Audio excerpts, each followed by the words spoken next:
Jedi utilise la force pour la connaissance et la défense. Jamais. Ce sont des clients très importants, ils ne peuvent pas attendre. Eh ben, ils vont apprendre. Nous avons juré de protéger jusqu'à la mort la pierre du temps. Et j'ai juré de plus manger de glace, mais pareil qu'on a créé un parfum pour moi.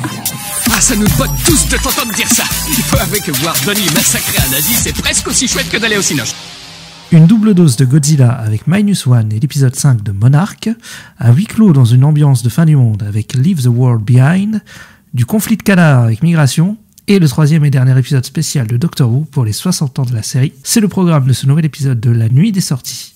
Moi c'est Ista et je suis avec Al. Bonsoir Al. Bonsoir Ista, comment ça va? Ça va et toi? Ça va, écoute, très bonne semaine. Plein de choses vues au ciné, plein de choses vues chez moi. Et ouais, on est bien, on est parti pour une nouvelle semaine. Ouais, il y a eu un peu d'actu, il y a des choses à dire, comme d'habitude. Et comme d'habitude, on va commencer par l'actu, puis ensuite on continuera avec nos critiques des sorties de cette semaine. On continuera après par la chronique box-office, et on finira avec les sorties de la semaine prochaine. Il y aura les timecodes dans la description, si... une rubrique vous intéresse plus qu'une autre, voilà. C'est ça, si vous en avez marre de nous entendre sur un sujet, vous pouvez passer au sujet d'après. La pire promo. Hein. Et on va attaquer tout de suite les actus, avec une actu, plutôt une polémique un peu, qu'il y a eu récemment, puisqu'on parle des Oscars, oui déjà les Oscars, 4 mois avant la cérémonie, c'est qu'on a eu on va dire les finalistes pour les best finales, pour les meilleurs effets visuels aux Oscars 2024. Enfin, c'est pas les finalistes, mais en tout cas c'est la présélection. Voilà, c'est la présélection pour la dernière ligne droite. Donc, je vais pas vous citer tous les films parce qu'il y en a 20, mais en gros, on a eu plein de films. Donc, on a eu Barbie évidemment, Cross the Spider-Verse, Godzilla Minus One qui a été nommé. Après, plein de blockbusters de l'année, de Marvel, Gardien 3, enfin. Ant-Man, et on a eu plein de blockbusters, comme d'habitude, hein, qui sont souvent nommés dans ces catégories. Oui, t'as souvent les Marvel et tout là-dedans, bien sûr, ouais. Mais ce qui a fait polémique, c'est que y a un film, en fait, cette année, qui a pas été nommé, alors que pourtant tout le monde s'y attendait, c'est Oppenheimer. Oppenheimer n'a pas été nommé pour meilleur effet visuel, alors que, il y a quand même pas mal d'effets visuels assez impressionnants dans le film, quoi. Faut le dire. Et déjà tous les moments où il rêve, là, où on voit son cerveau un peu... C'est ça. C'est bien. Oui, bien sûr. Et puis l'explosion, tout simplement. Oui, aussi, ouais. Ça a été très critiqué parce que il y a des films dedans qui ont été nommés. On se demande pourquoi. Ant-Man and the Wasp: Quantumania, voilà, je pointe vers toi. Pourquoi ce film est nommé alors que Oppenheimer n'est pas nommé? Bon, après, effectivement, les visual effect artistes, entre guillemets, sur Oppenheimer, ils ont été un peu invisibilisés. Ils disaient pratiquement que du réel, tout ça. Oui, voilà, ils essaient de dire qu'ils utilisent beaucoup, comme à chaque fois dans les films de Nolan, que ils ont vraiment fait péter une bombe atomique, ce genre de choses, quoi. Pour c'est des arguments marketing, et donc et même ils ont pas été, il me semble, il y a beaucoup d'artistes qui ont pas été nommés au générique de fin. Et donc je pense que ça a participé au fait que ça a pas été nommé, quoi. Mais ouais, c'est un peu un petit scandale quand même. Bah oui, c'est étonnant, effectivement. Mais ouais, en fait, c'est étonnant quand tu vois que certains ont été nommés alors qu'ils le méritent pas, comparé à ça, quoi. Ouais, non, mais oui, je comprends que ça râle, hein, clairement, c'est vrai que quand tu vois Ant-Man 3, après Ant-Man 3, il y a des effets spéciaux. Non, mais l'autre, il va défendre Ant-Man 3 sur les effets spéciaux, ça va être compliqué. Non. De toute façon, je pense qu'il sera pas dans les 5 nommés, hein. Ça m'étonnera. Il y en a peut-être plus que ça. Ils sont possibles, hein. Ouais. Non, mais les gardiens, il est largement au-dessus, les gardiens, si tu veux prendre. Non, mais je suis d'accord. Bon, après, je sais pas ce qu'ils vont prendre. Tu vois, j'ai Across the Spider-Verse, ça m'étonne qu'ils aient pris un film d'animation, même si, c'est mérité, hein, mais d'habitude, ils mettent pas de film d'animation, je crois, dans Visual Effects. Hein. C'est vrai que c'est étonnant, ouais.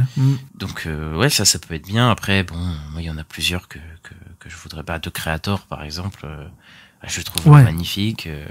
Après, Godzilla Minus One, j'espère, mais j'y crois même pas, tu vois. Donc on verra ce qu'ils vont nous. Peut-être. Je pense qu'ils vont mettre Barbie sûr, tu vois, ou des trucs comme ça c'est sûr. Et pourquoi pas Rebel Moon, on l'a pas encore vu, mais ça se trouve c'est incroyable. C'est vrai. Qui sait? Ça peut être. Je n'y crois pas 2 secondes. Et en parlant de Rebel Moon, Ista. La série d'animation Twilight of the Gods qui arrive sur Netflix.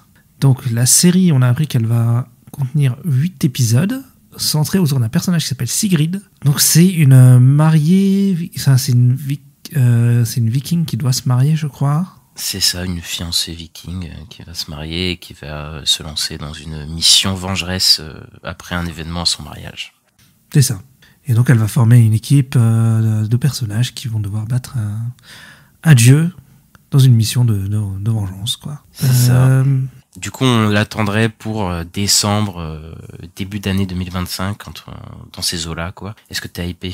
Curieux, je sais pas. Mais c'est celle-là qui est liée à Rebel Moon ou pas? Parce que ça, je me suis demandé quand j'ai... Je crois pas que c'est celle-là qui est liée à Rebel Moon. Non. Non, c'est autre chose, Rebel quoi. Moon, c'était autre chose. Et de toute façon, il l'aura appelé Rebel Moon Bah ouais, Animation, je sais pas quoi. Ouais, bah écoute, l'animation, il en avait fait une fois avec Le Royaume de Gaoul. Moi, j'avais plutôt aimé à l'époque, mais ça fait longtemps que je l'ai pas vu, donc je sais pas. Mais ouais, on va voir. Écoute, on va attendre de voir les visuels et tout. Ça peut être stylé. Hein. Toi, t'en penses quoi? Ouais, je me suis renseigné. C'est le studio Xylam, du coup, qui fait la série. Après, Zack Snyder est producteur exécutif, donc je crois pas qu'il est showrunner ou quoi hein, de la série. Hein. Je crois qu'il est juste produit. Et donc le studio, c'est le studio qui a fait les dessins animés de notre enfance. Enfin, pour certains, Oggy et les cafards. Ouais, je me disais, c'est Oggy et les cafards. Ouais. Les rats, tout ça, quoi. Et c'est ce qu'on fait. J'ai perdu mon corps aussi, qui a été nommé à l'Oscar de meilleur film d'animation. Ah, étonnant. D'accord. Ouais. Mais ouais. C'est assez spécial, ils ont fait un virage. Ouais, carrément, ça fait un sacré virage, j'étais pas au courant, mais ok. Et ce sera de la 2D, hein, en fait, hein, c'est pas de 3D, donc. Moi je suis chaud, parce que les séries d'animation, en tout cas sur Netflix, moi, ceux que j'ai vus, j'ai bien aimé, même si je sais que il y en a beaucoup qui sont mauvaises, mais moi je les ai pas regardées, ceux-là, moi j'ai regardé que les bonnes. donc voilà. Et ouais, je suis chaud, je suis plutôt chaud, et d'ailleurs, en parlant de séries d'animation, on a une autre série d'animation, mais là, qui est, franco-française qui a été annoncée sur Netflix. C'est la série animée Astérix d'Alain Chabat, du coup, qui sera une adaptation du Combat des chefs et qui sera diffusée sur Netflix en 2025. Donc Alain Chabat, celui qui a fait Astérix et Obélix Mission Cléopâtre, donc comme je pense on peut le dire, le meilleur film live action Astérix, quoi. Enfin, de toute façon, c'est pas compliqué quand tu vois tu vois les autres, quoi. Et donc voilà, qui retourne à Astérix. Si on a l'humour d'Astier, petit lapsus, l'humour de Alain Chabat dedans, moi je suis plutôt chaud. Après, faut voir qui va animer le truc mais si c'est on sait qui c'est qui anime, c'est qui? Je crois qu'il s'appelle TED Animation, c'est un studio français qui est à Toulouse, il me semble. Ouais. Mais ils ont fait des films, je les ai pas vus, genre Les As de la Jungle. Ok, ça me dit rien du tout, ouais. Ça te dit rien du tout. Ils ont des films qui ont quand même bien marché en France. Il y avait ça, il y avait d'autres trucs. Mais ouais, c'est eux qui sont dessus. Donc ça va être de la 3D, hein, je pense, parce qu'ils font de la 3D eux. Donc, ouais, bon, en gros, ça va être peut-être un peu. Il y avait déjà eu des films d'animation 3D par Astier, donc. Ouais. Je sais pas s'ils vont reprendre pas exactement la même chose, mais un truc similaire, du coup, mais. Ouais, moi je suis chaud. Ouais, si on retrouve le ton à la Chabat, ouais. Moi, je suis bien chaud aussi. Ouais, le ton qui a bien manqué depuis... depuis 20 ans. Ouais, depuis 20 ans, ouais. Et donc, on reste sur Netflix, parce qu'on a eu des petites news... une petite news légère, mais Stranger Things, donc la saison 5, commence son tournage en janvier, là, 2024. Donc, ça arrive, là, le mois prochain. On commence le tournage. C'est ça, donc je pense qu'ils diffuseront l'année d'après, sûrement, donc en 2025, je pense. Ouais. L'année où il y aura tout. L'année 2025. C'est ça. L'année où il y aura absolument tout ce qui est possible en termes de paf. Ouais, écoute, il est temps que ça se termine, Stranger Things, je pense, voilà. Oui. C'était pas mauvais, hein, moi j'ai bien aimé, mais bon, voilà, quoi. C'était bien, après moi, j'avoue que la saison 2 et 3, j'avais été déçu. Ouais. J'ai pas mal aimé la 4. La 4, elle m'a réconcilié avec la série. Donc après, oui, bon, les gamins, ils sont plus. Bon, enfin, je pense que il faut la finir là, c'est bon. Parce que ça devient compliqué. Moi, la saison 4, en fait, j'avais bien aimé parce que je trouve qu'elle était bien produite, mais 1h15 les épisodes, s'il te plaît, quoi. Enfin, au bout d'un moment, j'en pouvais plus, quoi. J'en pouvais plus, 2 heures de finale et tout. Enfin, c'était au bout d'un moment, voilà, quoi. Tu fais une série, je comprends, mais là, faut arrêter, quoi. C'était n'importe quoi. Moi, j'aime beaucoup la saison 3, pour le coup, de ça. Ah ouais? J'ai pas du tout aimé. Moi je pense que c'est peut-être ma préférée de toutes les saisons, je pense. Et ouais, la 2, je m'en souviens plus. La saison 2, je me souviens juste qu'il y avait Sam Ganji de la comté, mais c'est tout, quoi. Qui était cool. Oui, c'était cool, mais voilà, je serais incapable de dire ce qui se passe dans la série. Saison 2, quoi, je sais pas, alors que la saison 3, il y avait le personnage de Max qui venait, que j'aime beaucoup. Je crois que non, elle arrive dans le 2, Max. Non, elle arrive dans le 2, mais c'est dans le 3 où elle a son truc avec son frère. Oui. En gros, il y a tout un dilemme avec elle et son personnage. C'est là où je l'ai vraiment aimé, en tout cas, son personnage. Ah, ok. Ouais, moi j'avais du mal avec la 3. Avec la sœur de... Merde, je sais plus comment il s'appelle, mais la petite sœur qui disait des dingueries, là. Elle me saoulait. Ah ouais, non, moi j'avais bien aimé le trio avec Maya Hawke et Steve. Steve, qui était génial aussi. Enfin bref, vivement que ça se termine, tout ça. Ouais. Et ensuite, on a une annonce que toi tu vas être content, parce que je crois que t'as vu la saison 1. Il y a Twisted Metal, du coup l'adaptation de jeux vidéo, qui a été renouvelée pour une saison 2 à Peacock. IP, ouais. J'imagine. Ouais, moi je regarderai dès que ça sortira. Bah après, je l'ai pas regardé de façon légale, puisqu'elle n'existe pas en française, mais bon, ça serait bien que ça sorte sur une plateforme française, quoi, déjà. Ça serait une bonne chose, parce qu'il y en a beaucoup qui passent à côté, et je crois que c'est le plus gros succès de Peacock. C'est leur série qui a le plus gros succès sur Peacock. Après, Peacock, il n'y a pas beaucoup d'abonnés, donc c'est pas non plus des énormes succès. C'est ce que j'allais dire. Je pense que même leur plus gros succès, ils touchent pas un public non plus, genre international non plus, quoi. C'est ça, mais la série était cool. Moi, je la trouvais, elle est un peu déjantée, je sais plus si c'est le scénariste de Deadpool ou quoi. Il y a un truc comme ça, je crois, mais je sais plus. Je sais que le scénariste, je le suis sur Twitter, mais je sais plus ce qu'il a fait. Et non, ouais, c'était cool avec Anthony Mackie, avec Samoa Joe, ensuite tous, c'était marrant. Il y avait un ton décalé, un peu bourrin, un peu gore, et j'avais plutôt apprécié la série. Elle m'avait bien fait marrer. Et je suis chaud pour la suite. Je suis content qu'il y ait une suite même. Ça fait partie des productions par PlayStation Productions là, ils ont lancé des projets il n'y a pas très longtemps. Le premier c'était Uncharted. Ouais, c'est intéressant de suivre ce qui sort parce qu'ils arrivent à sortir des trucs sympas, comme Last of Us, comme voilà. Gran Turismo qui était pas dégueu. Et tu m'as mis une petite passerelle pour le prochain sujet quand t'as dit Sony, parce que je m'attendais pas. Mark Wahlberg, notre ami à tous, a annoncé que le script de Uncharted 2 était terminé. Donc le premier avait plutôt bien marché, donc normal que le 2 arrive à Hollywood, quoi. Et je pense qu'ils vont se mettre en marche là-dedans, et je pense qu'ils vont essayer de tourner cette année. Après, faut voir avec l'emploi du temps pour Spider-Man 4 de l'autre, là. Mais je pense que, de toute façon, ils étaient sortis à 3 mois d'écart. En plus, je crois, No Way Home et Uncharted, ouais. Et il était sorti en février de l'année d'après Uncharted, je me souviens. C'était ça, ok. C'est dans ce sens-là, oui, ok. Ouais. Et écoute, Uncharted 2, moi, j'ai pas aimé le 1, donc j'aimerais sûrement pas le 2. Je sais pas il y a une genre de scène post-générique dans le 1 et on sait à peu près où ça va aller. Je vais pas la révéler, mais voilà. Parce que moi j'ai pas vu le film, donc j'ai pas d'avis, quoi. Non, de toute façon c'est pas très intéressant. Voilà, ça pompe les films d'aventure qu'on a vu depuis des années, parce que Uncharted c'est ça, le jeu. c'est les jeux d'aventure qui pompent tout ce qu'on a vu au cinéma, mais sauf ça le met en jeu vidéo, mais c'est extrêmement cinématographique, donc il n'y a aucun intérêt à avoir une adaptation. Et on a une suite. Je pense que ça va être fait, ça va sûrement bien gagner son pain, mais je ne vois pas l'intérêt du tout. Après, on a tellement pas de films comme ça que je peux voir l'intérêt, dans le sens où moi il y aura une franchise qui fera ça, quoi. Mais bon, oui. En fait, si c'est pour faire la même chose qu'on a eu il y a 40 ans, tu vois, genre, d'accord, Indiana Jones, ok, je connais. Donc, voilà. Ouais, ok.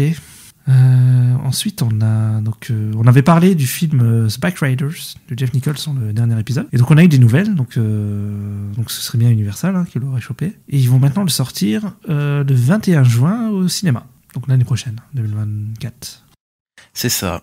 Qu'il y a enfin une date de sortie. Donc c'est cool. C'est cool. On avait dit qu'on était un peu hypé.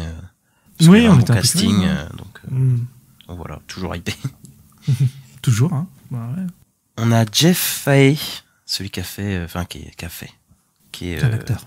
C'est un acteur, oui. C'est pour ça que j'ai dit ça fait. Qui était dans Planète Terror, Machete, Alita, Battle Angel, donc un des poteaux de Robert Rodriguez, notre Robert Rodriguez national. Il a dit qu'il a révélé, en tout cas, qu'il s'était réuni avec Robert Rodriguez pour un projet qui est encore un peu secret, qui devrait venir pour l'été 2024. Et il y a beaucoup de gens, en tout cas, qui espèrent que ce soit Alita Battle Angel 2, puisque Alita Battle Angel, le premier, avait rencontré un succès assez moyen, assez modéré.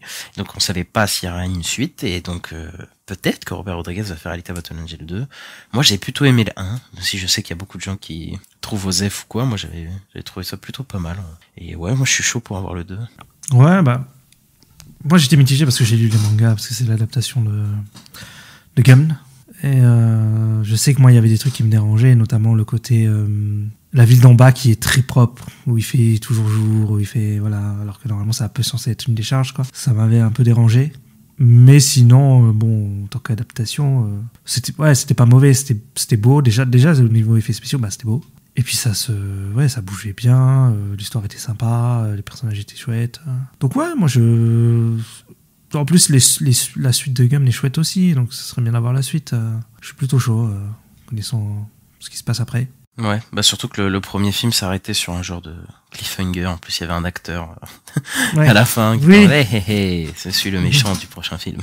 Et du coup, bah, ça s'arrêtait comme ça. Le personnage est très important dans le manga, donc ouais. Donc on est chaud. Donc on a des nouvelles du prochain film de Ari Aster. Ari Aster qui a fait donc Midsommar, c'est ça, hein, c'est Midsommar. C'est ça, Boys Afraid, Midsommar et Hérédité.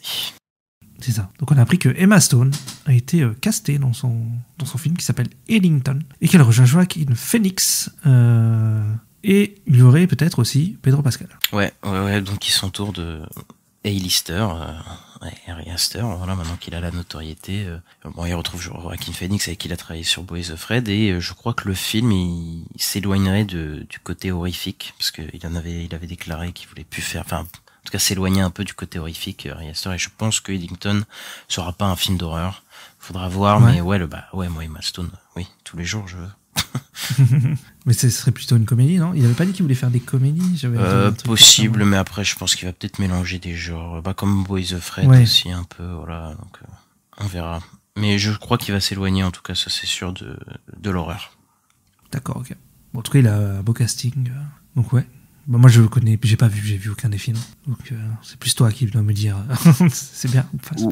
Ouais, bah après moi je veux bien le voir dans un autre registre, quoi, mais après moi je le connais que dans l'horreur quasiment, à part Boys Afraid qui est quand même pas qui est pas un film que d'horreur en tout cas, même s'il y a quand même énormément d'horreur, donc à voir. Et puis Joaquin Phoenix, il a l'air d'avoir une bonne relation avec, donc je pense qu'il va le garder peut-être pour des futurs projets même encore. Donc voilà, je suis chaud moi. Ok, bah on verra, écoute, on n'a pas de date? Non, on n'a pas de date du tout. Non, mais il n'y a pas de tournage pour l'instant. Ouais, ça va sûrement tourner vite, ça. L'année prochaine, ça va le tourner, je pense. Sûrement. Ensuite, on a Warner Bros.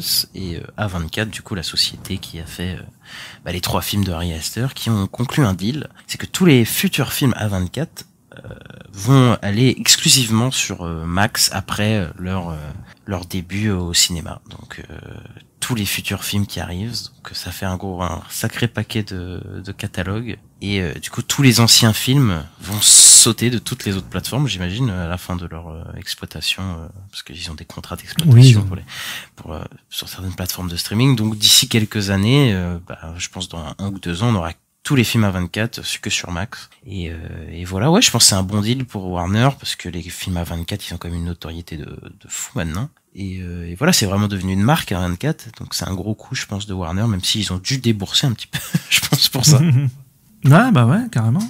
Je sais pas si il n'y a pas une histoire comme quoi ils sont difficiles à trouver après la sortie, les films, ou il n'y a pas une histoire comme ça sur A24. Enfin, je sais plus si c'est... ils ont pas de plateforme dédiée à eux, donc après je crois que c'est vrai que je me souviens même, je sais que je me souviens pas de voir de films A24 sur certaines plateformes, j'essaie de retrouver, mais je crois que Prime Video avait un film qui s'appelle Bodies là au début d'année, qui est un film A24, genre de trucs là, parce que tu sais il y a des films A24 qui ont pas de sortie internationale en France ou des trucs comme ça, tu vois. Ouais, c'est ça. Par exemple Pearl ou des trucs comme ça. Pearl, je crois que c'est bien A24, hein. J'ai un doute. J'ai un gros doute. Non, il me semble que oui, hein. Ouais, c'est ça, je viens de vérifier, c'est bien produit par A24. Donc ouais, qui n'ont pas de sortie internationale, et donc ils finissent souvent sur des plateformes ou soit pas du tout de sortie, comme Pearl. Ouais. Donc là, je pense que au moins ça permettrait à ces films de sortir chez nous dans tous les cas, quoi. Mais je les veux au ciné quand même.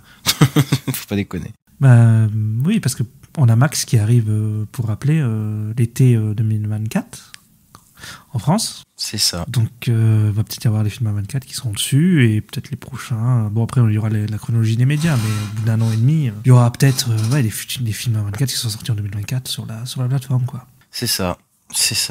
On parlait de Max, donc on va parler de HBO, les sites qui ont été enlevés de la plateforme. Et en fait, ils ont fait une petite vidéo teaser pour l'année 2024. Et à la fin, il y a un teaser pour l'année 2025. Il y a des petites images, vite fait. Et donc, ils annoncent qu'en 2025, il y aura Euphoria saison 3, The Last of Us saison 2, Welcome to Derry, qui est la série préquelle à ça, la saison 3 The White Lotus, et la saison 3 de And Just Like That. Ça, j'avoue, je connais pas.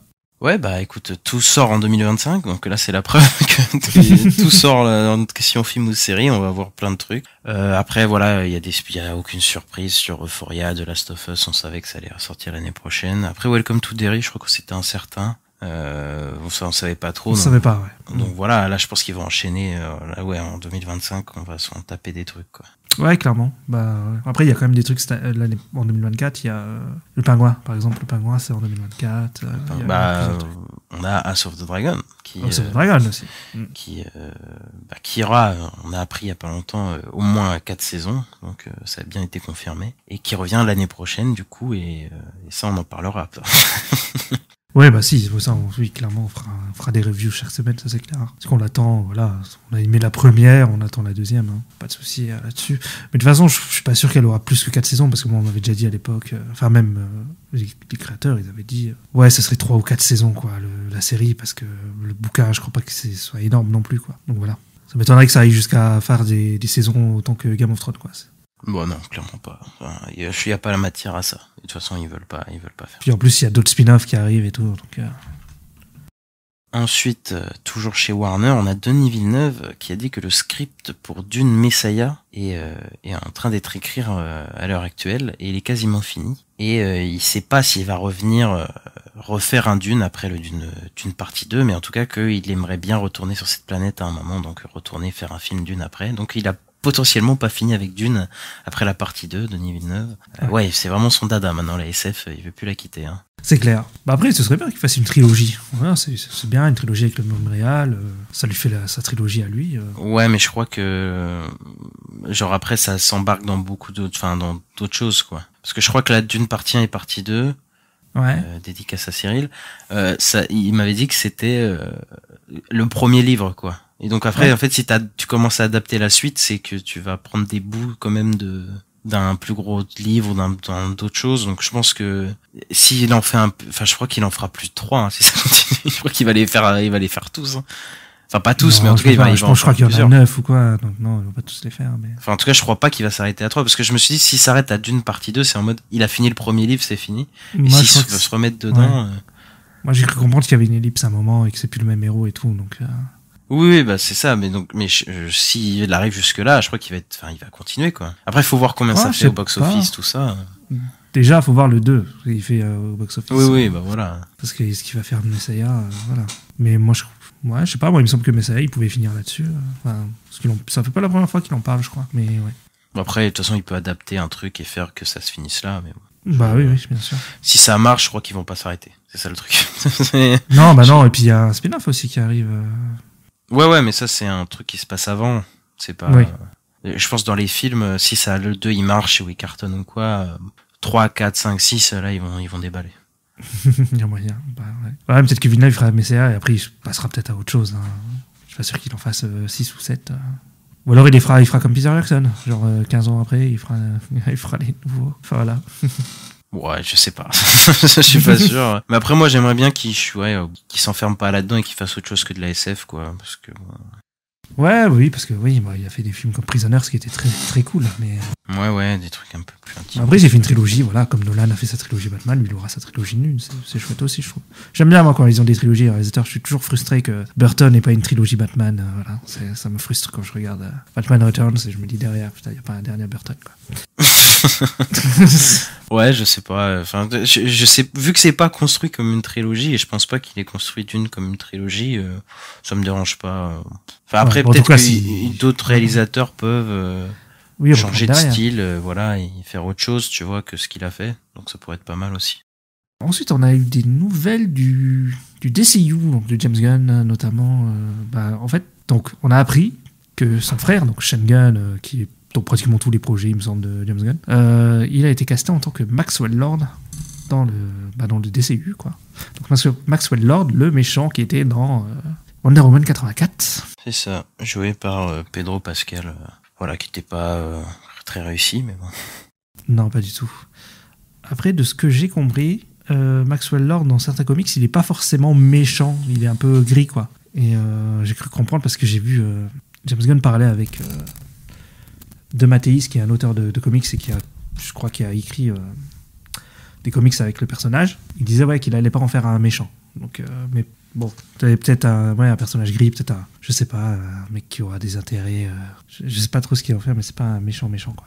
Ok, ouais, bah après c'est un manipulateur, je crois, son personnage dans Ouais, les c'est- comics, dans les comics, dans tout ce que j'ai vu de lui, hein, c'est un mec qui a des pouvoirs psychiques et tout, donc voilà, je pense pas que ce soit un personnage très positif, je crois que c'est vraiment un vilain, mais bon, ils peuvent essayer de le faire que il a quand même des pas des limites, mais tu vois, des raisons d'être, mais bah peut-être comme The Authority, où genre c'est un peu des méchants, mais en même temps, bon, c'est un peu des persos gris, comme t'as dit, quoi, donc à voir. Ouais, à voir. Et par contre, on sait pas si c'est vraiment, c'est pas clair de si c'est pour Superman Legacy ou s'il fait un caméo, s'il est dedans ou pas. On sait pas trop. C'est dans les Après, articles, je pense pas qu'il y sera dedans parce qu'il l'aurait annoncé. Enfin, à chaque fois, il annonce James Gunn. Enfin, en tout cas, à chaque fois, ils annoncent tel personnage sera dans les trucs de Superman Legacy. Là, ils l'ont pas annoncé, donc je pense pas qu'il soit dedans. Bah, ils ont dit DCU, ouais. Ils ont dit DCU James Gunn, ils ont pas dit. Oui, donc je pense sinon ils auraient dit c'est au casting de Superman Legacy, donc je pense pas qu'il soit dedans. Bah, dans l'article, ils disent c'est pas clair s'il fait un caméo, voilà. Mais ouais, c'est possible qu'il soit pas dedans, que ce soit pour plus tard, c'est possible. Ensuite, toujours du côté du DCU, de James Gunn, du Superman Legacy, on a appris que Supergirl devrait apparaître dans le film. Enfin, c'est une rumeur qui n'est pas encore confirmée, mais en tout cas, elle devrait apparaître et ce ne serait pas Sacha Caillé, je crois que ça se dit. Je crois que ça se dit Caillé, ouais. Caillé, ouais. Qui a été Supergirl dans le film de Flash. Elle ne devrait pas reprendre ce rôle, donc ce serait une nouvelle actrice. Et voilà, on a quelques pistes possibles. Apparemment, James Gunn aurait follow Catherine Newton et qui d'autre, tu m'avais dit? Dove Cameron. Voilà, 2 actrices assez jeunes récemment, donc les gens sont en train de spéculer qui serait peut-être l'une des deux serait peut-être Supergirl. Et ouais, pourquoi pas. Après, j'ai l'impression que oui, c'est la Justice League Legacy. Il y a tout le monde, quoi, vraiment. Bah, par contre, parce que j'ai entendu dans les rumeurs, j'espère que c'est vrai, parce que ce serait cool, mais c'est qu'en fait, ils casteraient la Supergirl avec le réalisateur ou réalisatrice qui va faire Supergirl Woman of Tomorrow, en fait. Oui, donc, ok.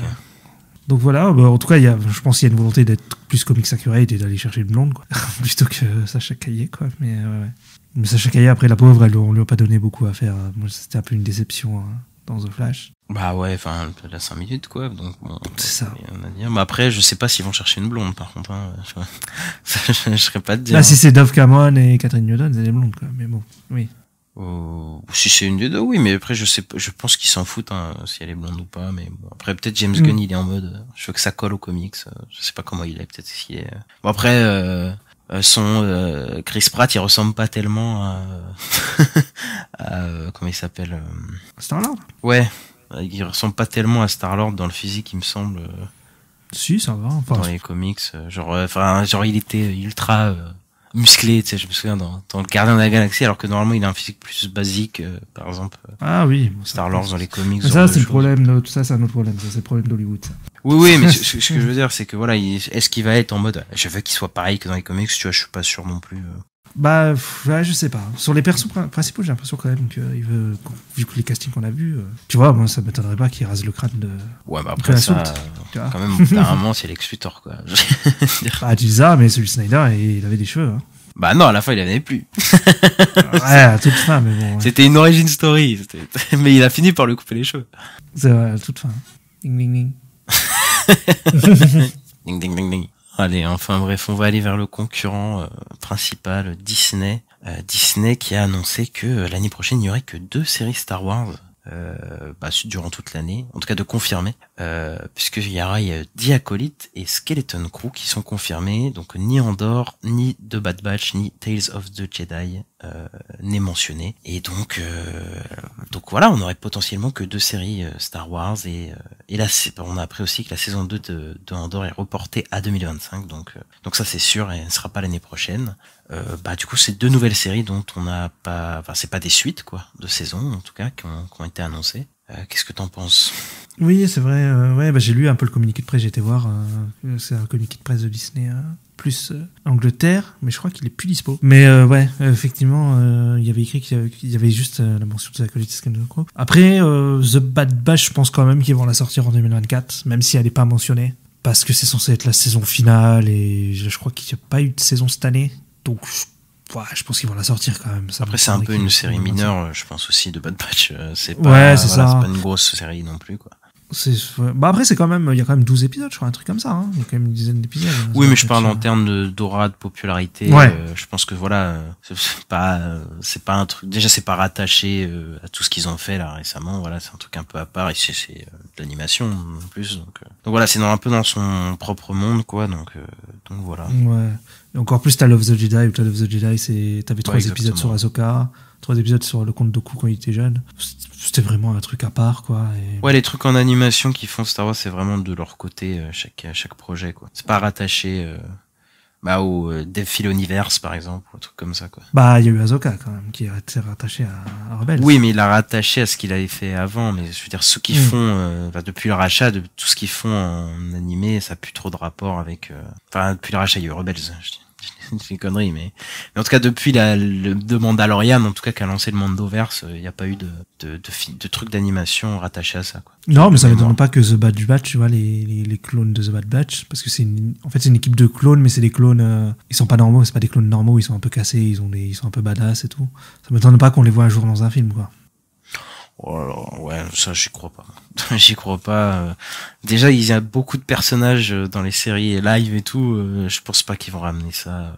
Ah, si. Qu'il y a un public plus niche que niche. Moi, j'y crois. Ou en tout cas, peut-être un clin d'œil ou quoi, mais je crois pas que ce sera des personnages vraiment d'un film vraiment centraux, quoi. C'est des persos qui sont arrivés dans The Clone Wars, là, c'est dans la dernière saison. Peut-être, tu vois, peut-être on les verra dans Ahsoka saison 2, je sais pas, ou un truc comme ça. Ouais, voilà. Oui, bien sûr. Mais je doute vraiment que... en tout cas, s'ils apparaissent pas dans une série live, genre dans le film, ils vont apparaître en mode salut, on fait partie de l'histoire. Je parlais pas du film, mais à projet Star Wars live action, mais ça m'étonnerait pas qu'on les voit. Ouais, peut-être. Mais en tout cas, je pense vraiment pas qu'ils auront une place centrale. Ce serait vraiment plus qu'un caméo pour moi. Je parierais pas là-dessus. Ouais, mais après, je parlais pas forcément de place centrale. Sinon, il y a une rumeur aussi qui sera la saison 4 de Mandalorian. Alors, il y a une rumeur comme quoi ça pourrait être un film, et ce serait le prochain film Star Wars, donc qui sortirait avant le film sur Rey. Écoute, c'est n'importe quoi. Moi, je dis, c'est n'importe quoi cette info. Je ne. Vas-y, je sais pas si t'as des infos en plus, mais. Non, mais j'ai pas spécialement d'infos en plus. C'est une rumeur. En fait, elle était. Mais je crois qu'elle a été démentie. Je pense, parce que c'est complètement fou cette rumeur. Et que là, il y a un insider qui l'a relancé. Ok, donc c'est une stade de rumeur. Moi, je pense que c'est la pire des idées. Mais je ne comprends pas le projet de... en fait, le truc, c'est que la saison 3, c'est fini vraiment en mode... c'est fini. T'as l'impression que c'est une fin de série. Donc, mais bon, après, oui, ce serait bizarre. En fait, je comprends pas le truc, parce que Mandalorian, je trouve que ça marche bien en série. Après, voilà, ils veulent faire son projet de film où il fait les Avengers du Mandoverse, quoi, mais juste un film qui est en mode, ça c'est la saison 4. Je suis en mode, bon, d'accord, c'est très étrange. Ça s'appellera pas la saison 4, ça s'appellera The Mando. Après, ils peuvent faire peut-être un film exclusivement pour Disney+, ou en mode, c'est un long épisode de Mando, mais un film qui sort au cinéma, j'y crois pas 2 secondes. Ouais. Ce serait pas con. Le film, ouais, qui ferait 1h30 sur la plateforme. Ouais, je sais pas, je le trouve bizarre cette rumeur depuis qu'elle est sortie, de toute façon, depuis un moment. Je sais pas trop, ouais, ça me paraît bizarre aussi, mais après, il faut voir si on aurait des détails, si c'est vrai, voilà, on verra ce qu'ils disent, mais bon. Et en plus, c'était dans les rumeurs, ça a dit que soi-disant, ce serait annoncé avant la fin de cette année. Bah écoute, on verra ça dans quelques semaines, mais voilà, moi j'y crois pas, moi. 3 semaines. Ou à moins que ce soit un genre de long épisode pour Disney+, là ok, oui, je comprendrais, oui, ce serait un film Disney+, là, d'accord. Mais cinéma, j'y crois pas.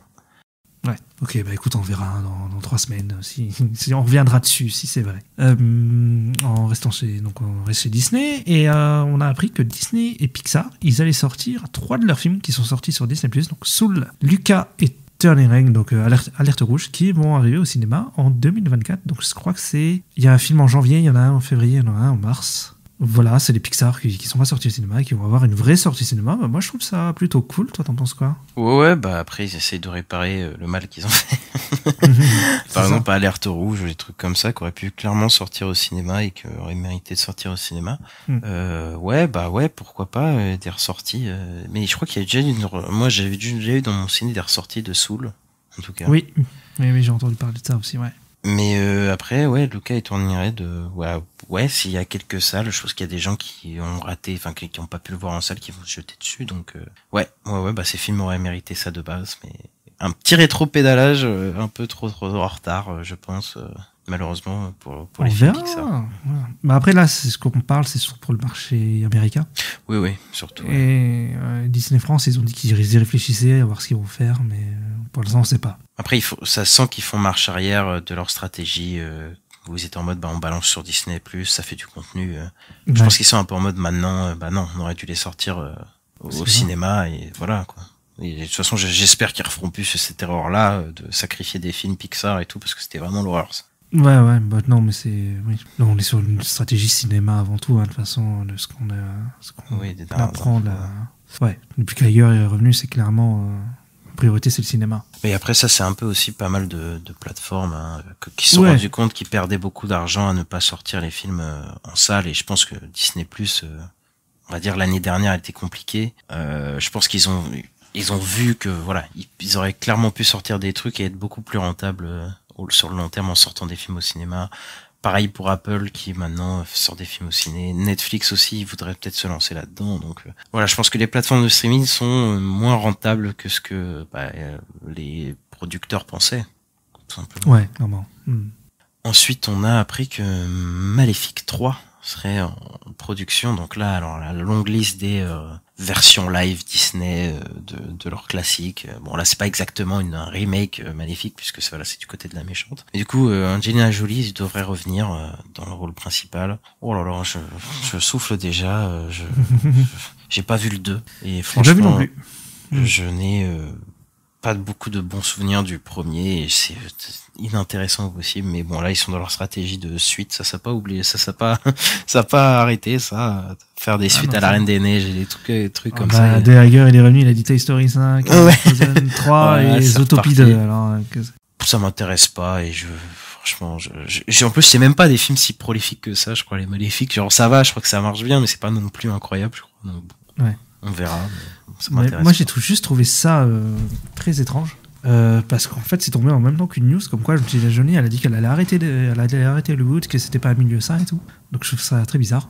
Après il me semble qu'Angelina Jolie elle avait déjà dit ça plusieurs fois. Ah ouais. Si tu regardes, elle a quand même fait beaucoup moins de films là ces 10-15 dernières années. Elle est beaucoup. Elle a réalisé quelques films, elle est beaucoup moins présente dans les projets quoi. Je crois qu'elle produit pas mal de films, c'est vrai qu'elle produit des trucs. Ouais. Il me semble, mais elle est beaucoup moins présente en tant qu'actrice. Voilà. C'est vrai qu'à la fois j'ai vu c'est dans Eternals, et après je sais pas si elle a fait autre chose quoi. Voilà, moi les seules fois où je les ai vus en 10 ans c'est Maléfique, Eternals. Après peut-être j'oublie des trucs, mais enfin vraiment, elle avait un peu disparu quoi. Alors là on a des nouvelles sur Tron, le 3e film de Tron, donc qui s'appelle Tron Ares, donc c'est avec Jared Leto. Il y avait qui s'avait annoncé dedans? Ouais, c'est avec Jared Leto, Evan Peters, Jodie Turner-Smith, Cameron Monaghan. Il est de bon monde. Ouais, bof, je sais pas. Moi, Jared Leto, bon, chaque fois qu'il est là depuis 10 ans, ça fait peur. Donc, je suis pas serein. Et après, Evan Peters, ouais, je l'avais vu dans American Horror Story, moi. Voilà, c'est tout. J'ai pas Je vu vois qu'il y Hammer. a Greta Lee qui a joué dans Past Live. Ouais. Ouais, actrice vraiment cool. Donc, ouais, non, c'est... Evan Peters, ouais, il est bon aussi, Evan Peters. Donc, ouais, voilà, c'est Jared Leto, en fait, qui me pose un peu problème, mais... c'est sinon, écoute... Non, mais moi, je suis un peu chaud. Tron, j'aime bien, l'univers, il est cool, je trouve. J'aime bien les motos en 3D et tout. Avec plein de lumière partout. Ouais, je sais qu'il y a plein de gens qui aiment. Moi, j'ai aucun souvenir des films. Je les ai vus, je sais. Je me souviens visuellement, parce que c'est assez marqué visuellement quand même. Mais j'ai pas d'hype, pas de déhype, juste je me souviens pas, quoi. Après, c'est surtout connu pour ça, hein, pour ses effets spéciaux. Ouais, voilà. Ouais. Après, voilà, c'est juste une petite info pour dire qu'ils reprennent, parce qu'ils avaient arrêté en août, il me semble, un truc comme ça. Ouais. Et donc, voilà. Pendant la grève, ouais. Et là, ils reprennent la production. Donc, c'est pas le tournage, hein, c'est la production. Il y a des photos juste, ils sont tous autour d'une table en train de travailler. Donc, voilà. Ils sont retournés au travail. Et donc, alors, pour Disney, on a eu juste vite fait, on sait quand et où va se dérouler la D23, qui est leur grosse conférence qu'ils font une fois tous les 2 ans. Donc, ça sera au Brésil, en 2024. Et ça va se passer du 8 au 10 novembre. Et donc, je sais pas, il y aura sûrement un jour où il y aura une grosse conférence avec plein d'annonces. Et on aura des trailers, des teasers, etc. pour tout ce qui est Disney, donc Star Wars, Marvel, Pixar et Walt Disney Animation. Ouais, Brésil, je crois que c'était Netflix qui est allé au Brésil aussi faire des événements. Les To Doom, ouais, c'était au Brésil, je crois. Donc ouais. je crois qu'il y a une grosse fanbase là-bas, et voilà, ils veulent développer leur marché là-bas, et voilà, ouais. C'est dans un an, donc il y aura sûrement pas mal de news, pas mal de trucs. Ouais, là je pense qu'on aura des choses à dire à cette période de l'année prochaine. Alors, du côté de chez Marvel, on a appris que Echo, X-Men 97 et Agatha Darkhold Diaries sont les shows qui sont prévus pour sortir l'année prochaine, du coup en 2024. Et c'est les seuls shows confirmés pour l'instant en termes de séries, même s'il y en aura peut-être d'autres, peut-être des petites surprises, mais pour l'instant c'est ceux-là. Ouais. Et d'ailleurs X-Men 97 qui a repris sa production avec l'actrice de Rogue, du coup, celle qui a une mèche blanche, Leno Rezan, du coup, qui a enregistré des lines pour la série. Alors non, elle a enregistré des lignes pour la saison 2 de X-Men 97. Ah, pour la saison 2, carrément. Ouais, et la saison 2 aurait fini sa production. Alors que la saison 1, on l'a pas vue. D'accord, j'ai même pas compris. C'est ça qui est fou. Et ouais, elle a fait un post Twitter où on l'a voyait en studio. J'y avais aussi, pareil, celui qui fait les voix de Wolverine en VO, qui avait fait aussi une petite story où il était en studio et qui l'a enregistré tout pour la saison 2. Donc la saison 2 serait finie. Et voilà, on va voir la saison 1. Alors d'après, on en avait parlé, mais tu sais, quand il y avait eu tous les trucs de production qui étaient sortis, X-Men 97, c'était début 2024. Donc ça devrait plus tarder, je pense, X-Men 97.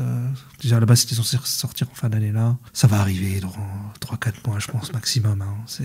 Et Echo, c'est dans un mois. Donc ça va arriver vite, je pense, tout ça. À part Agatha, qui sera pour Halloween. C'est ça.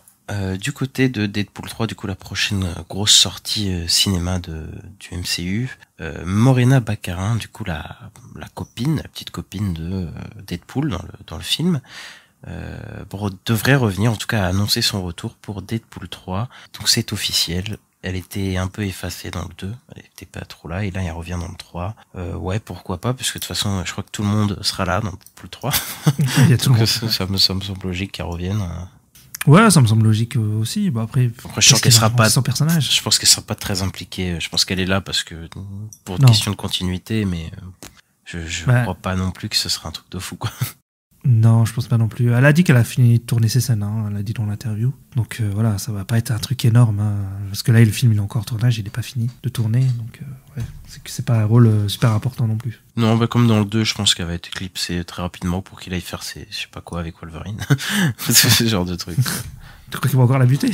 Non, quand même. Non, se trouve, il va faire un gag là-dessus, hein, c'est possible. Ouais, tu me diras, tout est possible avec Deadpool. Ensuite, on parlait d'Echo tout à l'heure, et bien en fait, on a appris qui était le compositeur de la série. C'est Dave Porter, qui a fait la musique de Breaking Bad et de Better Call Saul. Donc, est-ce que cette série, ce serait pas un peu le Breaking Bad et le Better Call Saul? Non, c'est le truc qui revient tout le temps. Oui, et oui, là, oui. c'est...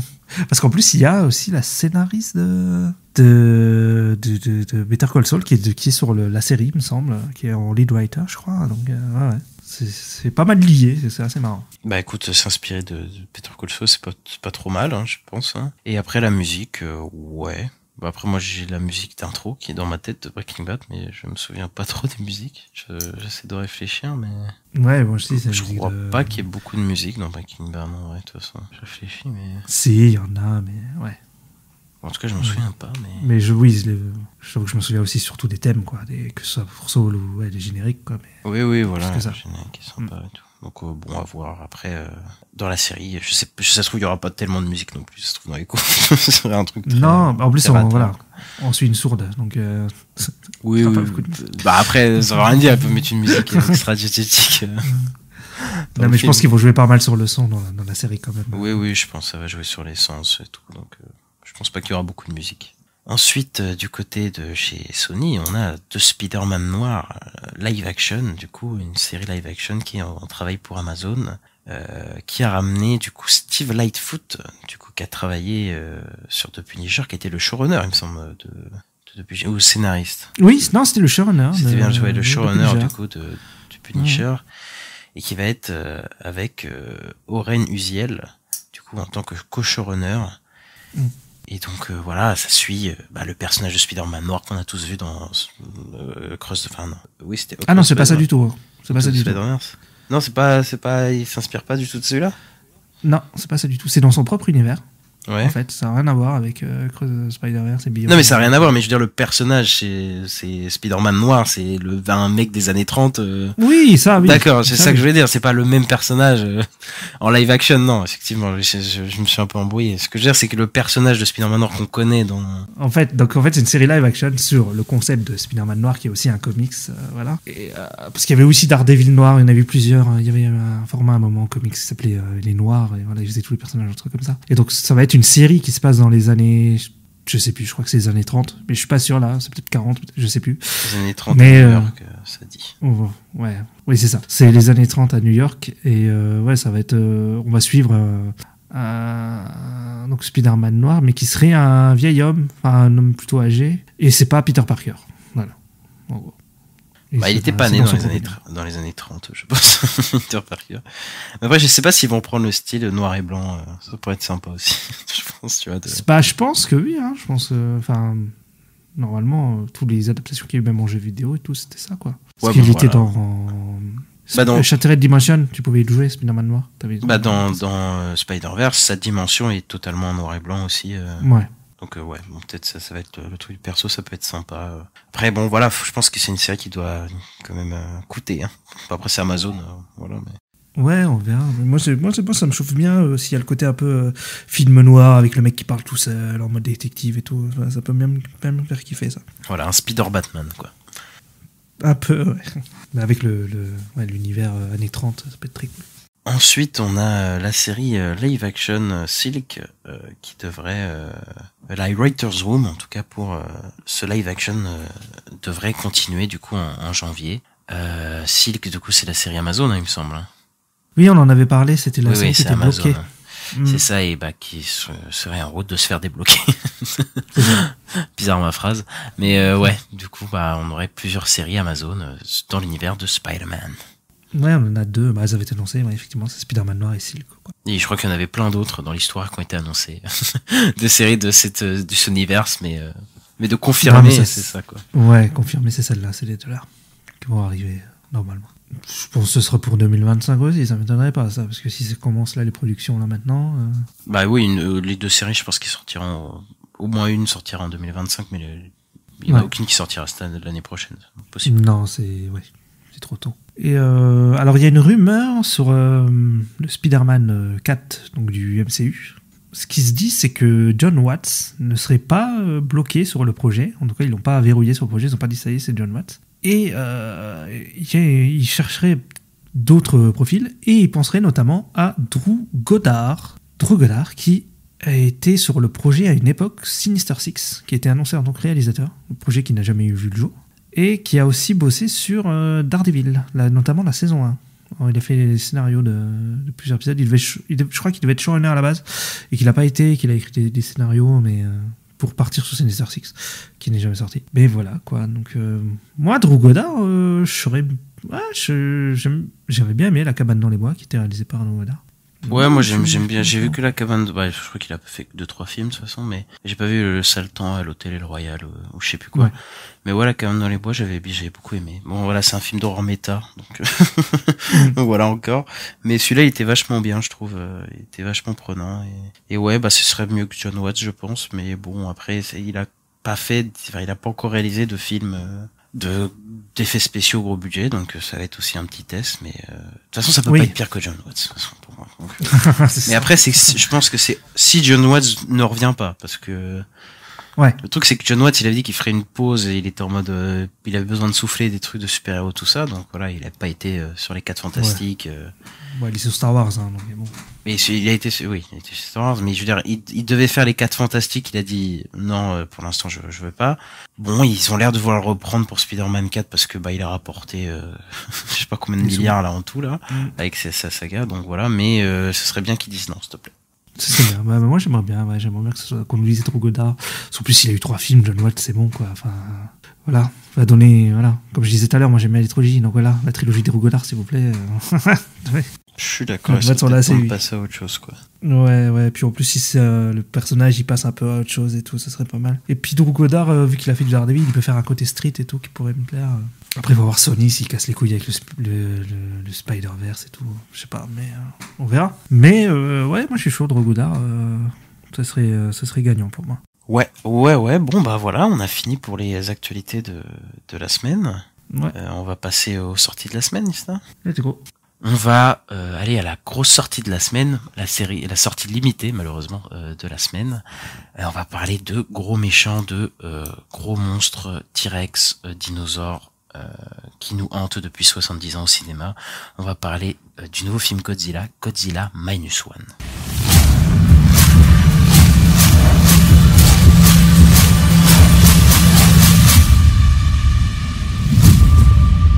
Godzilla Minus One.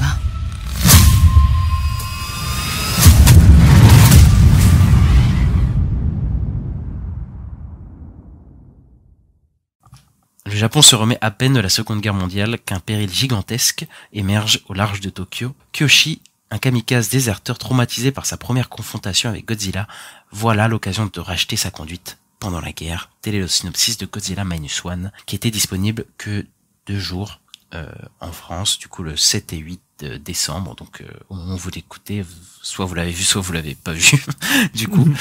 Et bah c'est la réinterprétation du Godzilla original. Du coup, ça fait, parce que c'est une des plus grosses sagas du cinéma, Godzilla, je crois que ça fait 70 ans, plus de 70 ans, depuis le premier, avec des cinquantaines de films, je sais pas combien, voilà. Oui, je crois que c'est 54 le premier, un truc comme ça, donc ouais, c'est bien. Ouais, en tout cas, ça date, quoi. Et donc, là, on a une nouvelle itération de Godzilla japonais, faut dire, parce qu'on a les Godzilla états-uniens entre guillemets qu'on a le Monsterverse là depuis une dizaine d'années, et donc depuis Shin Godzilla, qui était le dernier film Godzilla japonais qui était sorti en 2016, qui a une bonne réputation, bah là on se retrouve avec Godzilla Minus One, qui est un peu le total inverse du film Godzilla du Shin Godzilla. Shin Godzilla s'intéressait aux bureaucrates, aux personnes entre guillemets importantes dans des bureaux qui devaient gérer la crise de Godzilla. Là on s'intéresse vraiment au peuple, quoi, et voilà, quoi, on est dans un contexte d'après-guerre au Japon, et c'est ce que le film va traiter, et voilà. Tu veux commencer ou tu veux que je commence? Vas-y. Bah déjà, moi j'ai beaucoup aimé le film. Pour le coup, moi je suis pas fan de Godzilla. Moi j'aime quasiment aucun film Godzilla que j'ai vu, mais là celui-là il se démarque assez rapidement par ses personnages, je trouve, parce que c'est les persos les plus attachants que j'ai vus dans un film Godzilla. Et enfin, j'ai envie de dire, parce que moi j'étais un peu en galère de ça dans les films, quoi. Et ouais, quoi. Enfin, moi je pourrais les suivre. Genre on a une première partie où en gros il y a pas trop Godzilla entre guillemets, et voilà, on suit vraiment ces personnes, qui se remettent peu à peu de la guerre. En tout cas, la guerre est toute fraîche dans leur esprit, voilà. Et ils sont dans leur ville dévastée, ils ont perdu leurs proches, et en fait ils sont directement empathiques, quoi, ces personnages. Et moi je pourrais les suivre sans Godzilla pendant en fait tout le film, tu vois, juste suivre leur vie de comment ils sont, quoi. Et c'est ça qui est vachement bien, c'est que outre le côté spectaculaire dont on reparlera après, en fait l'histoire et les personnages ils sont ultra attachants, quoi. Et donc c'est un film qui parle de la reconstruction du peuple japonais suite à la guerre, doivent affronter la mort de leurs proches, la famine, voilà, et les traumatismes qui en découlent, quoi. C'est l'histoire de comment le peuple japonais va s'en sortir. Et voilà, ça retourne aux bases du premier Godzilla qui était sorti après la guerre et qui était un peu un reflet de cette époque-là, du Japon d'après-guerre aussi. Et on suit des civils, quoi. Pour le coup, c'est ça que j'aime bien, c'est qu'on suit pas des gens importants, ou voilà, on s'en fout pas des civils. Là, non, vraiment, on est avec eux. C'est ceux qui subissent la guerre, le plus Godzilla, donc et l'après-guerre, quoi. Et on suit pas des gens importants comme dans Shin Godzilla. Et j'ai remarqué que les cinéastes japonais en ce moment, ils ont cette tendance. Bon, ça c'est pas nouveau, mais en tout cas, on a eu plusieurs films qui parlent de japonais, qui parlent de ça cette année, qui parlent de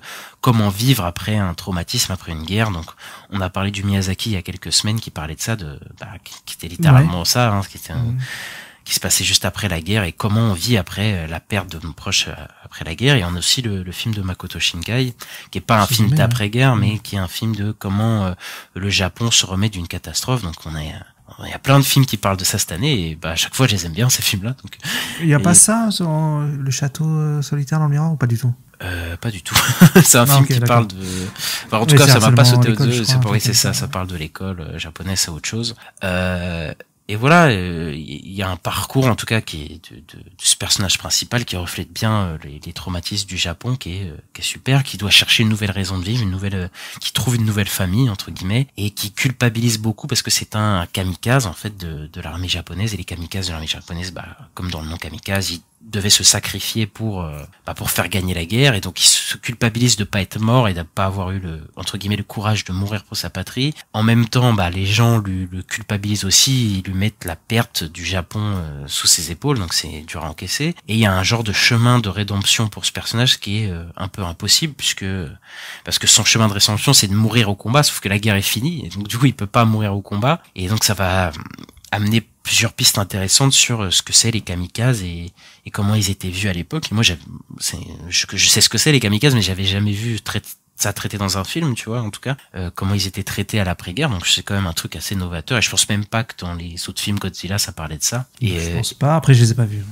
Et en fait c'est super intéressant sur ce dont ça parle du Japon de ces années-là. Et voilà, moi j'ai adoré la première partie de ce film. Malheureusement la deuxième partie je l'ai un peu moins adoré, mais elle est loin d'être nulle. C'est juste qu'elle est un peu plus programmatique dans son intrigue, et on part dans autre chose, quoi. On est dans un truc où on a des setup payoff, des fusils de Chekhov hyper voyants, quoi. Je peux pas spoiler, mais il y a un truc avec un avion d'un moment, enfin, et tu le vois arriver à des kilomètres.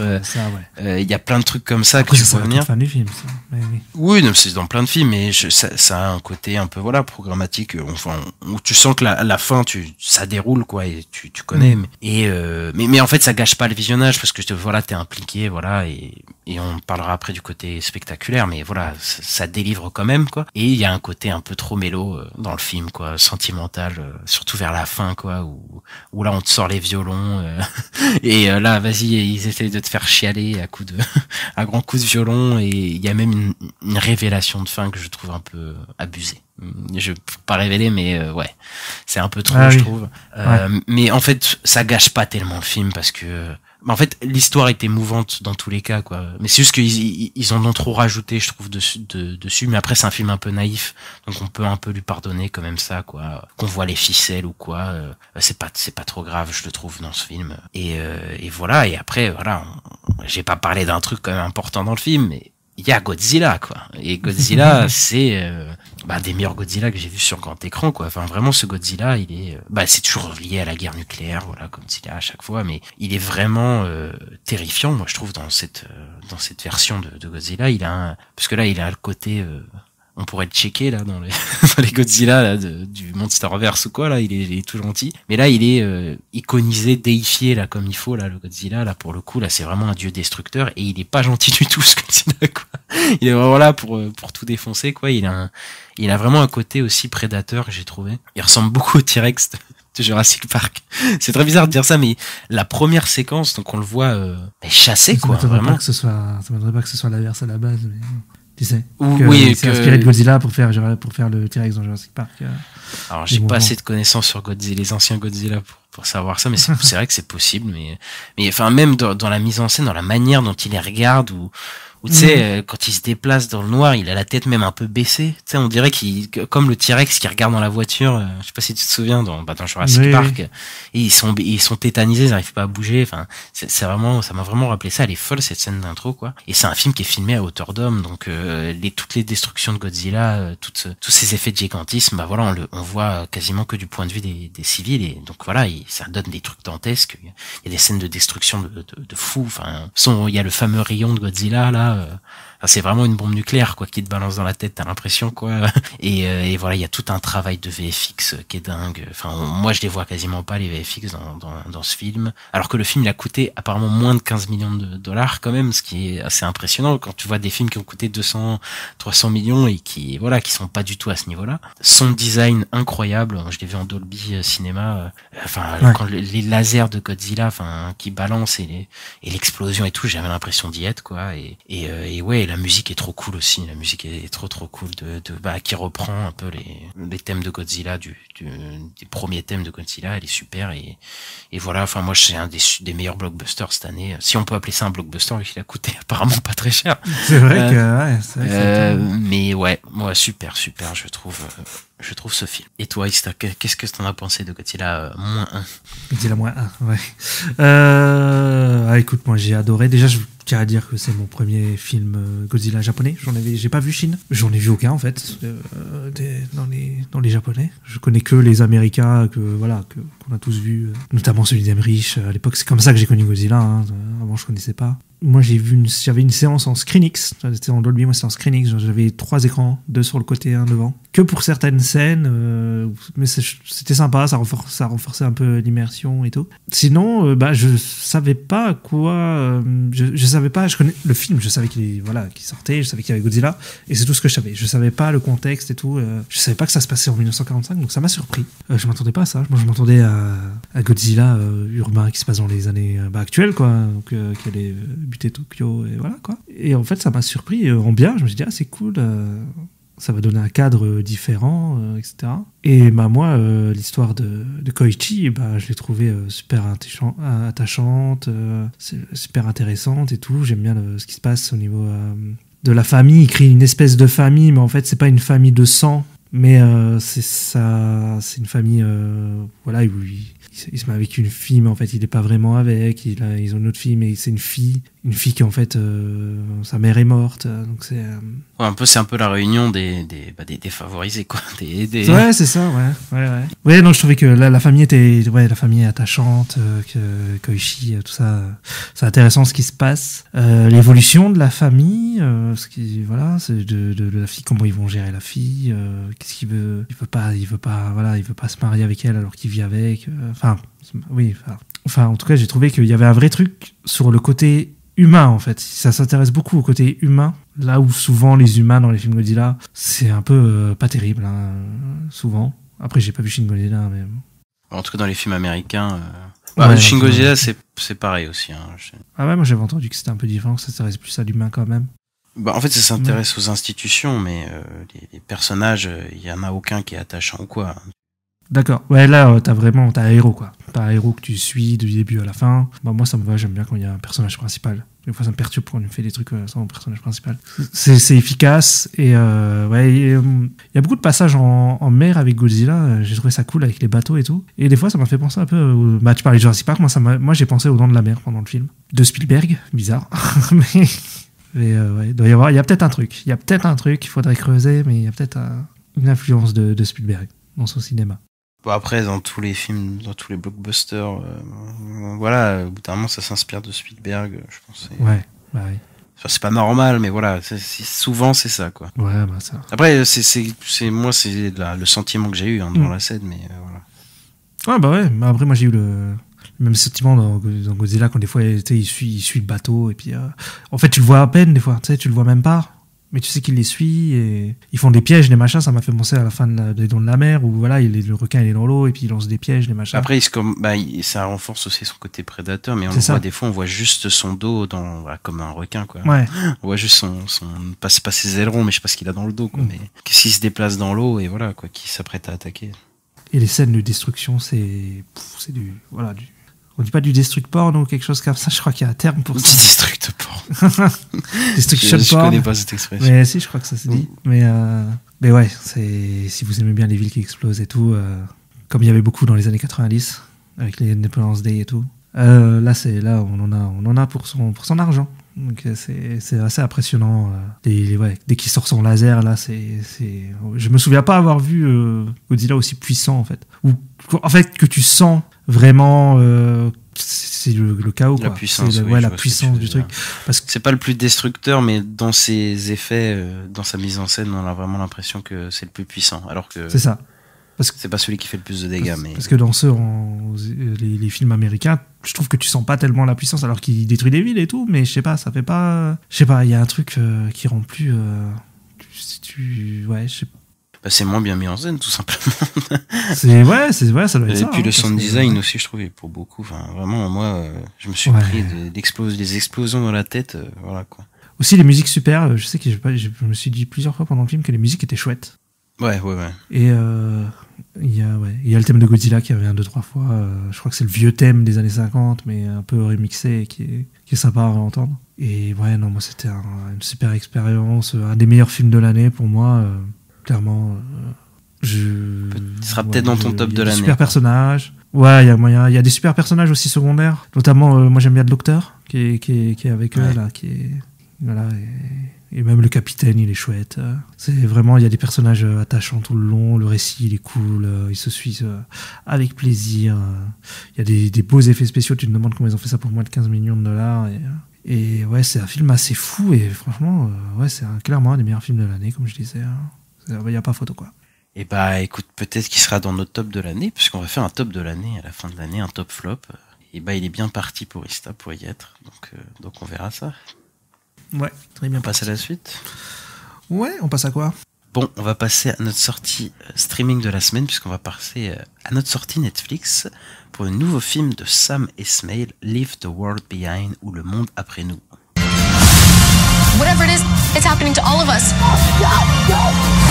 I just want to know, what is the truth?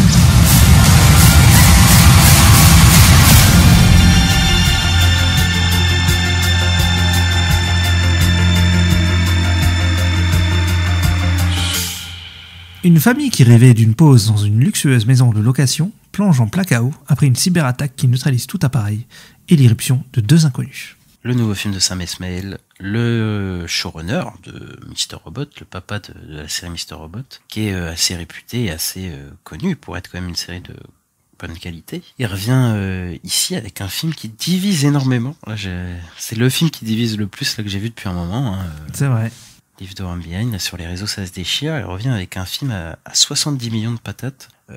Bon, on sent que le casting a pris une grosse partie quand même s'il y a des séquences, voilà, on en reviendra, qui est découpé en plusieurs parties. Qu'est-ce que tu as pensé de ce film, Ista ? Bah déjà, on sent la patte de Sam Esmail, puisqu'il a rajouté le côté cyberattaque, qui n'est pas dans le... Parce que c'est une adaptation d'un livre, et ce n'est pas présent dans le livre de base. Donc, voilà. Après, pour un peu de contexte, parce que je suis allé très vite, c'est un thriller psychologique et un peu écologique sur un fond de fin du monde. Voilà, il y a plusieurs genres qui se mélangent dans ce film. C'est un film assez énigmatique et à suspense. Donc voilà. Moi, c'est le genre de film que j'aime bien, qui mélange un peu tout. J'avoue que j'ai bien aussi regardé le film sans savoir de quoi ça allait parler. J'étais en mode je sais pas ce qui va se passer. Donc j'ai regardé le film comme ça, en mode je sais pas ce qui va se passer. Et voilà, t'as des scènes où t'as des gros trucs qui se passent, genre la première sur la plage, tu te dis mais qu'est-ce qui se passe ? C'est bizarre.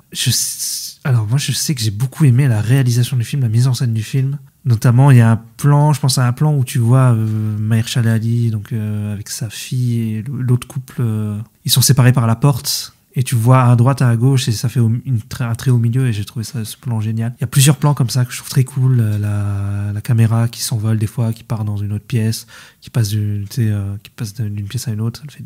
Elle monte, elle descend. Les acteurs, moi, je trouvais qu'ils se jouaient bien. Moi, j'ai plutôt apprécié le film. Après, c'est vrai que je suis frustré, mais comme tout le monde, par la fin, où on est en mode c'est ça la fin, c'est bizarre, mais j'aime bien un peu la critique de l'Amérique qui est faite dans le récit, et je sais pas trop quoi dire de plus, parce qu'en vrai... C'est dur de parler du film sans spoiler, je pense. C'est ça, ouais. Parce que c'est un film quand même un mystère, où il y a des mystères sur des mystères et donc voilà. Mais moi, sans spoiler, j'ai pas détesté mon visionnage, en tout cas quand j'ai regardé, parce que c'est un film qui on va dire mélange les genres comme on a dit tout à l'heure, et donc du coup en fait c'est assez intéressant. Il y a un genre de film un peu énigmatique parce que voilà, ça mélange plusieurs genres, il y a plusieurs mystères, il y a des personnages qui cachent, t'as l'impression qu'ils cachent des choses, et puis en fait il se passe des choses très bizarres de l'autre côté, donc il y a un genre de mystère qui est alimenté, et donc en fait on s'ennuie vraiment jamais, je trouve. C'est ça. Dans le film, moi, le film dure 2h15, je crois. Tu les sens pas passer du tout, voilà. Mais j'ai un problème parce que le film il plonge jamais vraiment dans la promesse du film, ce qui aurait pas été un problème sans cette fin bizarre. Donc je reparlerai dans quelques minutes. Et en gros, c'est le genre de film où tu demandes ce qui se passe tout le temps, quoi. C'est ça. Où t'as des personnes, enfin, il y a un suspense qui est bien géré, mais t'as des personnages qui font des petits trucs où tu te demandes est-ce qu'il est vraiment gentil, lui, ou pas du tout, quoi. Mais il y a quand même un ventre mou, je trouve, dans le film, fin de film, qui est assez dommageable, même si ça se suit bien, mais il y a quand même des trucs un peu dommageables. Sam Esmail, il arrive bien à nous perdre, je trouve, dans le film, tu vois, à plusieurs endroits. Et surtout au début, ça marche bien, parce que, par exemple, on a une situation géographique qu'on comprend pas vraiment dans le film. C'est vrai. Qui est pas précise. Oui, et, ouais.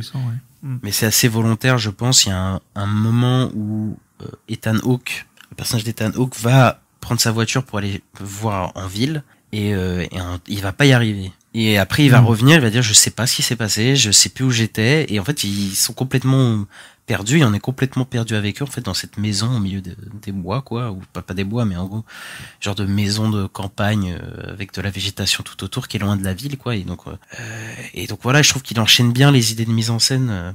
Il arrive toujours à garder la tension, tu vois. Il y a vraiment un sentiment paranoïaque, je trouve, dans le film, qui est accentué par la musique en plus, là, toutes les 5 secondes. Il y a vraiment des plans séquences assez virtuoses, surtout au début, là où il nous présente toute la maison.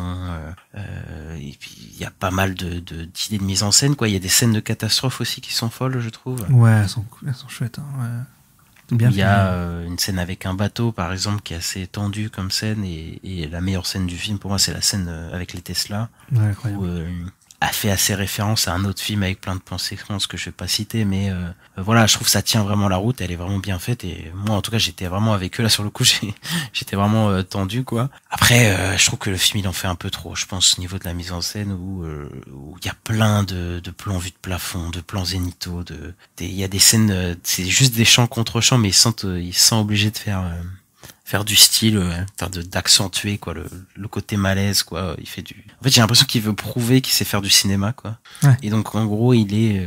Après, peut-être qu'il aime bien les réalisateurs comme celui qui a fait The Remnant et tout, là, je sais plus comment il s'appelle. Inarritu. Ouais, Inarritu, parce que lui, il fait beaucoup ça aussi. Ouais, mais il fait, enfin, je veux dire, il est dans un seul registre, quand même. Inarritu, là, il fait, oui, il rentre dans des serrures de porte, il part ailleurs, il y a tous des plans de plafond, mais même sur des chants contre chants tout simples, tu vois.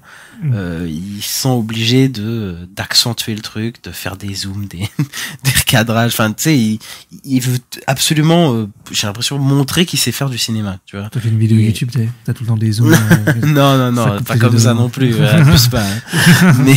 mais quoi, voilà, il y a un côté, je sais plus qui c'est qui avait dit Panic Room, où en fait il y a ces plans où il ça passe dans les serrures et tout. Oui, ça passe dans les serrures et tout, mais j'aime bien Panic Room, moi, donc voilà. Je crois que j'aime bien. Je déteste pas Panic Room, mais il y avait ce problème aussi que voilà, au bout d'un moment t'as tellement de liberté que tu fais un peu tout ce que tu veux, et voilà, moi en tout cas ça me sort un peu du film. Ok. Du sursignifiant, on dit. Et ouais, il y a un peu d'esbrouf, quoi, dans la mise en scène, je trouve. Il était pas obligé d'en faire autant, quoi. Et, moi je pense que si je suis réalisateur, je fais pareil. Ok. Non, mais je sens un peu le mec qui, à chaque fois, il se sent obligé de faire un effet de style pour faire un effet de style, mais c'est pas forcément, nécessaire. Après, dans ce qu'il raconte, le film, bah voilà, ça traite des relations sociales, quoi, c'est une famille qui est surconnectée, qui se retrouve isolée, donc chacun isolé à cause de la technologie, et ils sont devenus trop dépendants à ça. Donc il y a une scène dans la voiture, par exemple, qui est exemple de ça parfaitement, où on a un plan séquence à la Children of Men, où on passe d'un personnage à l'autre. Et ils sont chacun connectés. Il y a l'autre qui regarde sa série, et puis il y a l'autre qui écoute sa musique. Enfin voilà, ils sont complètement absorbés par leur téléphone ou leur truc. Et après, ils se retrouvent dans un environnement où ils ont plus tout ça du tout. Et ils se retrouvent du coup c'est un film qui traite de manque de communication entre les gens et ils deviennent complètement paranoïaques, hystériques. Il y a même un sous-texte un peu raciste, je pense au personnage de Julia Roberts qui est complètement, on va dire, qui a des gros préjugés sur le personnage de Mahershala Ali parce que je pense parce qu'il est noir et voilà quoi. Il y a un truc de est-ce que c'est bien leur maison et tout, elle devient complètement paranoïaque. Il y a même ce truc aussi de technologie quand Ethan Hawke par exemple est incapable de s'est déplacé d'un point à l'autre sans son GPS, hein. C'est la même scène que je disais tout à l'heure où il arrive pas à trouver la ville parce que voilà, Ethan Hawke qui joue un personnage qui est complètement pas débrouillard du tout quoi, qui est un peu foussard quoi. Et ce que j'aime bien par contre, c'est que tous les personnages sont ni bons ni mauvais, ils ont tous une facette un peu spéciale et le casting comme t'as dit, il est très bon. Moi Julia Roberts, je suis pas très fan, mais là je vois vraiment un perso détestable mais elle le joue plutôt bien et qui est vraiment l'inverse un peu d'Ethan Hawke qui est vraiment beaucoup plus conciliant, je trouve, beaucoup plus à l'écoute et tout, mais en même temps qui est beaucoup moins qui a l'air beaucoup moins fort, en tout cas beaucoup moins actif que ce personnage-là. Et c'est un couple un peu spécial parce que tu sens qu'ils s'aiment, mais ils s'aiment d'une manière un peu spéciale, genre ils s'aiment pas en fait, tu sais, genre on les voit jamais s'embrasser ou quoi, mais ils sont quand même soudés quoi. Ils sont quand même, c'est quand même une équipe quoi, ces deux-là. Et ils sont un peu les deux faces d'une même pièce quoi. Mais même Ethan Hawke, j'aime bien aussi, qui est très conciliant. Dans une situation comme ça, il y a un peu un sous-texte raciste qui revient à un moment que je vais pas spoiler. Toujours cette scène où il cherche, on va dire la ville et il va tomber sur quelqu'un. Enfin bref, et je vais pas vous spoiler, mais il y a peut-être un petit peu de méfiance là-dedans quoi. Ou pas forcément du racisme, mais de méfiance dans ce genre de situation quoi. Et voilà, ils ont une super relation de couple qui est super bien caractérisée, je trouve. Et le personnage de Mahershala Ali avec sa fille aussi, ça marche très bien. On a l'impression qu'il cache des choses, ce personnage-là. Moi, le seul où j'ai du mal, c'est un peu les enfants du couple Julia Roberts et Ethan Hawke, où je les trouve un peu pas très intéressants en fait. Et même il y a l'arc et un truc qui se passe avec un de leurs enfants qui arrive beaucoup trop tard et qui est réglé beaucoup trop vite pour ce que c'est quoi.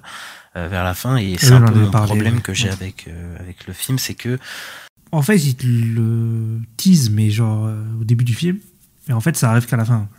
Tu parles du truc avec le gosse? Oui. Il se fait, voilà, il subit un truc. Oui, je vois ce que genre, tu veux dire. Au bout de 30 minutes, et moment ça arrive, voilà. Oui, ça arrive hyper tard ça arrive tard, quoi. Et enfin, c'est beaucoup trop tard, je trouve, dans le récit, et surtout ça à la fin est hyper brutal comment ça s'arrête le film quoi. Moi j'ai l'impression, et je sais plus qui disait ça, mais on a l'impression que c'est un bon début de série mais que c'est pas fini en fait, qu'il y a moi je trouve qu'il y a un creux un peu au milieu du film où c'est un peu trop redondant quoi. Et je sens un peu les longueurs du film quoi, où t'as plusieurs scènes qui se répètent. De scènes d'embrouille entre guillemets, de réconciliation entre les personnages qui tournent un peu en rond, et t'as envie de dire mais allez, bougez-vous un peu, et voilà, à la fin c'est trop brusque quand je trouve la dernière scène avec une scène dans la voiture avec Mahershala Ali où enfin tout est réglé en mode il y a en quelques phrases et tout, tu fais ouais mais non, ça marche pas trop quoi. Donc j'ai un peu, en fait j'ai pas détesté mon visionnage, mais je trouve qu'il y a quand même un arrière-goût de pas fini quoi dans le film, et de trop démonstratif pour moi, donc voilà, j'ai pas détesté mon visionnage, mais c'est pas non plus une réussite pour moi ce film, même si j'ai quand même passé un bon moment en le regardant. D'accord, ok.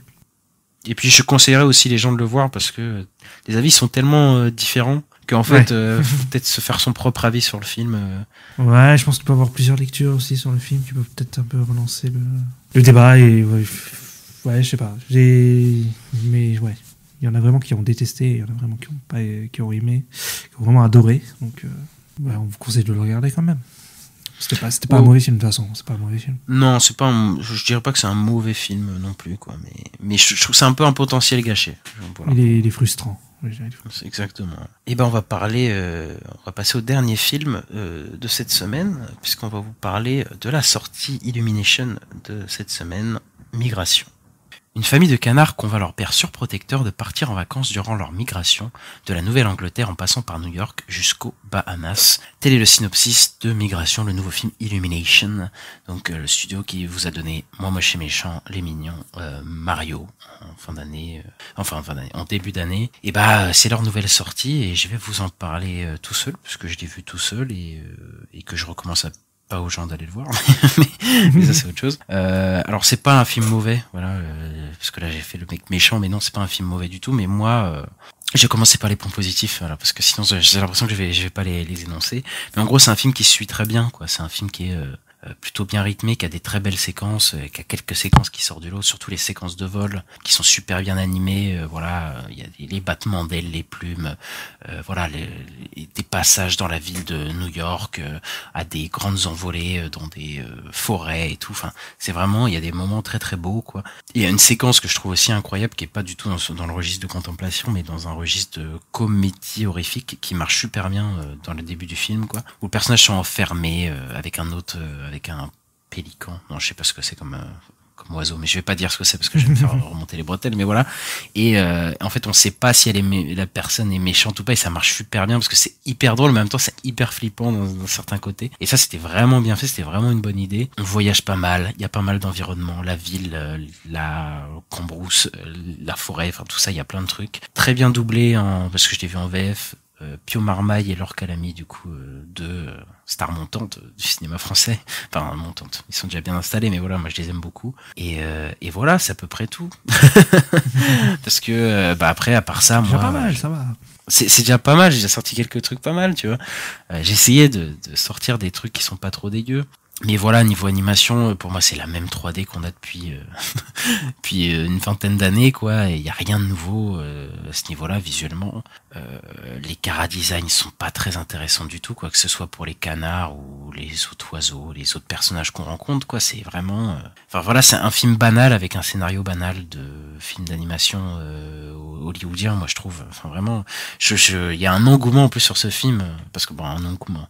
Le film il se crache au box-office, mais ceux qui l'ont vu, ils disent que c'est vraiment un bon film. Moi je trouve que voilà, au niveau du scénario, par exemple, c'est une ligne droite, et il s'écarte jamais de son scénar, quoi. Donc le film, c'est une migration, ils vont d'un point A à un point B. C'est un voyage initiatique. Waouh, c'est du jamais vu dans un film d'animation. Voilà.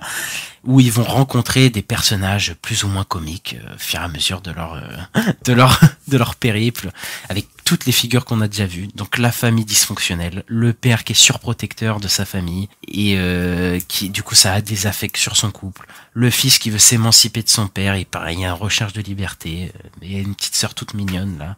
Enfin voilà, enfin c'est des trucs, des caricatures de personnages qu'on a vus, revus et revus, enfin 50 milliards de fois aussi dans le cinéma d'animation pour enfants. Enfin voilà quoi. Enfin moi c'est des trucs que j'en peux plus de voir dans ce genre de production, quoi. Donc apparemment il y a des gens qui ont kiffé ça, mais moi je trouve que voilà, en plus ça c'est pas comme s'ils avaient des traits de caractère différents, voilà. De ces films-là, ça n'explore jamais des horizons différents de ce qu'on a déjà vu. Et il y a même des personnages qui sont complètement éclipsés. Genre, je vous ai parlé du personnage du fils qui est en recherche de liberté, mais en vrai, il est complètement éclipsé dans le récit, quoi. Il y a que, voilà, c'est les personnages principaux, c'est le père et la mère, quoi, et point barre, quoi, et leur dilemme à eux. Après, c'est impossible de passer un mauvais moment devant ce film, et je crois que pour moi, c'est impossible de passer un bon non plus devant ce genre de film, parce que c'est tellement dans des carcans vus et revus que effectivement ils maîtrisent, mais c'est tellement vu et revu que moi je peux pas passer voilà, en fait c'est assez plat, quoi. Il y a des séquences, voilà, qui hop, tu dis oh putain là ouais il se passe un truc, mais c'est tellement peu et tellement en montagne russe montagne russe, c'est tellement plat que voilà, qu'il y a quelques sursauts, t'es content, mais sinon tout le reste, il y a aucun personnage mémorable, voilà, c'est d'une platitude. Enfin pour moi Illumination, j'ai jamais compris le succès de ce studio pour le coup, parce que moi ceux que j'ai vus c'est les moins moches et méchants, les mignons, les trucs comme ça, je vois rien de fou, que ce soit visuellement ou dans les histoires, quoi. Ça a rien d'intéressant pour moi. Pour moi, Illumination, je vais le dire, c'est un sous DreamWorks qui est lui-même un sous Pixar. Voilà, pour moi, c'est vraiment la hiérarchie, c'est vraiment ça. Ouais, je l'ai dit. Mais je sais que tu le penses aussi. Donc tu dis pas, mais je le pense aussi. J'ai rien dit. Laissez-moi tranquille. Tu veux pas t'attirer les foudres, mais tu sais que c'est la vérité.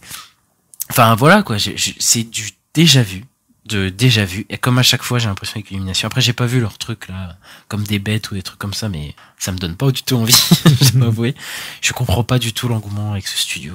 Tu le comprends toi, Stas, l'engouement qu'il y a avec ce studio? Franchement, c'est français je pense, c'est pas ça. Non mais l'engouement dans le monde, il y a pas que français. Ouais, c'est vrai que même aux États-Unis ils adorent les mignons et tout, ça fait des cartons à chaque fois. Ça fait les milliards ces films. Ouais. Je comprends pas. Je sais pas, je trouve pas que ce soit des films fous, mais bon. Après, c'est pas la première fois qu'on voit des films qu'on trouve pas fous qui font le milliard. Hein, donc, C'est vrai. Mais bon, là, eux, c'est à chaque fois quand même. Enfin, à chaque fois, ils sont. Ah putain, c'est vraiment pas mal le film Illumination. Il y a vraiment des gens qui adorent leur film, quoi. Je comprends pas. Je comprends pas non plus. Moi, je t'avoue que les bonhommes me donnent pas du tout envie. Les canards, je trouve pas qu'ils ont un cara design très intéressant. Enfin, non, mais moi aussi, les Canadiens, je trouve que c'est l'enfer, ouais. Enfin, surtout que, tu vois, DreamWorks, je suis pas fan depuis pas mal de temps, tu vois, mais au moins, ils ont réussi à créer un peu leur univers, genre Shrek ou des trucs comme ça, tu vois. À créer Après, il y a le Chapeauté 2 qui était génial. Le Chapeauté 2 qui était génial, mais voilà, ils ont leur propre univers, leur propre truc. Dragon, j'ai pas vu, mais apparemment, c'est super, la trilogie, tu vois. Mais eux, il y a vraiment rien, quoi, que je trouve vraiment... qui se démarque du lot. Même nous, Mario, on n'est pas trop fan de Mario. Bah, on en reparlera sûrement en fin d'année de ça. Ouais. On va vous parler dans, malheureusement, pas les tops. mais ouais, quoi, c'est très lisse. En fait, c'est ça, voilà, c'est lisse. C'est lisse, c'est les développements des personnages sont très légers, quoi. En tout cas, en fait, c'est du déjà vu. Mario, il n'y a rien du tout, quoi. Oui, bah, ça. Spoil pas trop notre avis sur Mario, on en reparlera. Ouais. Oui, c'est vrai. Ouais.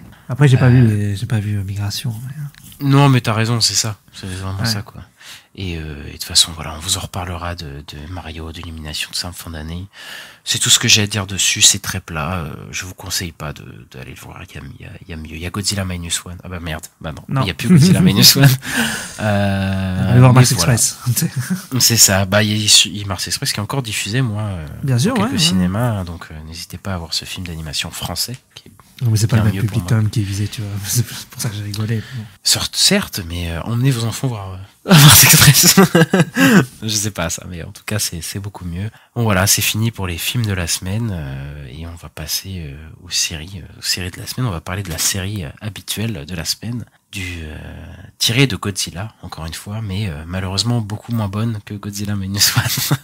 On va vous parler de l'épisode 5 de Monarch.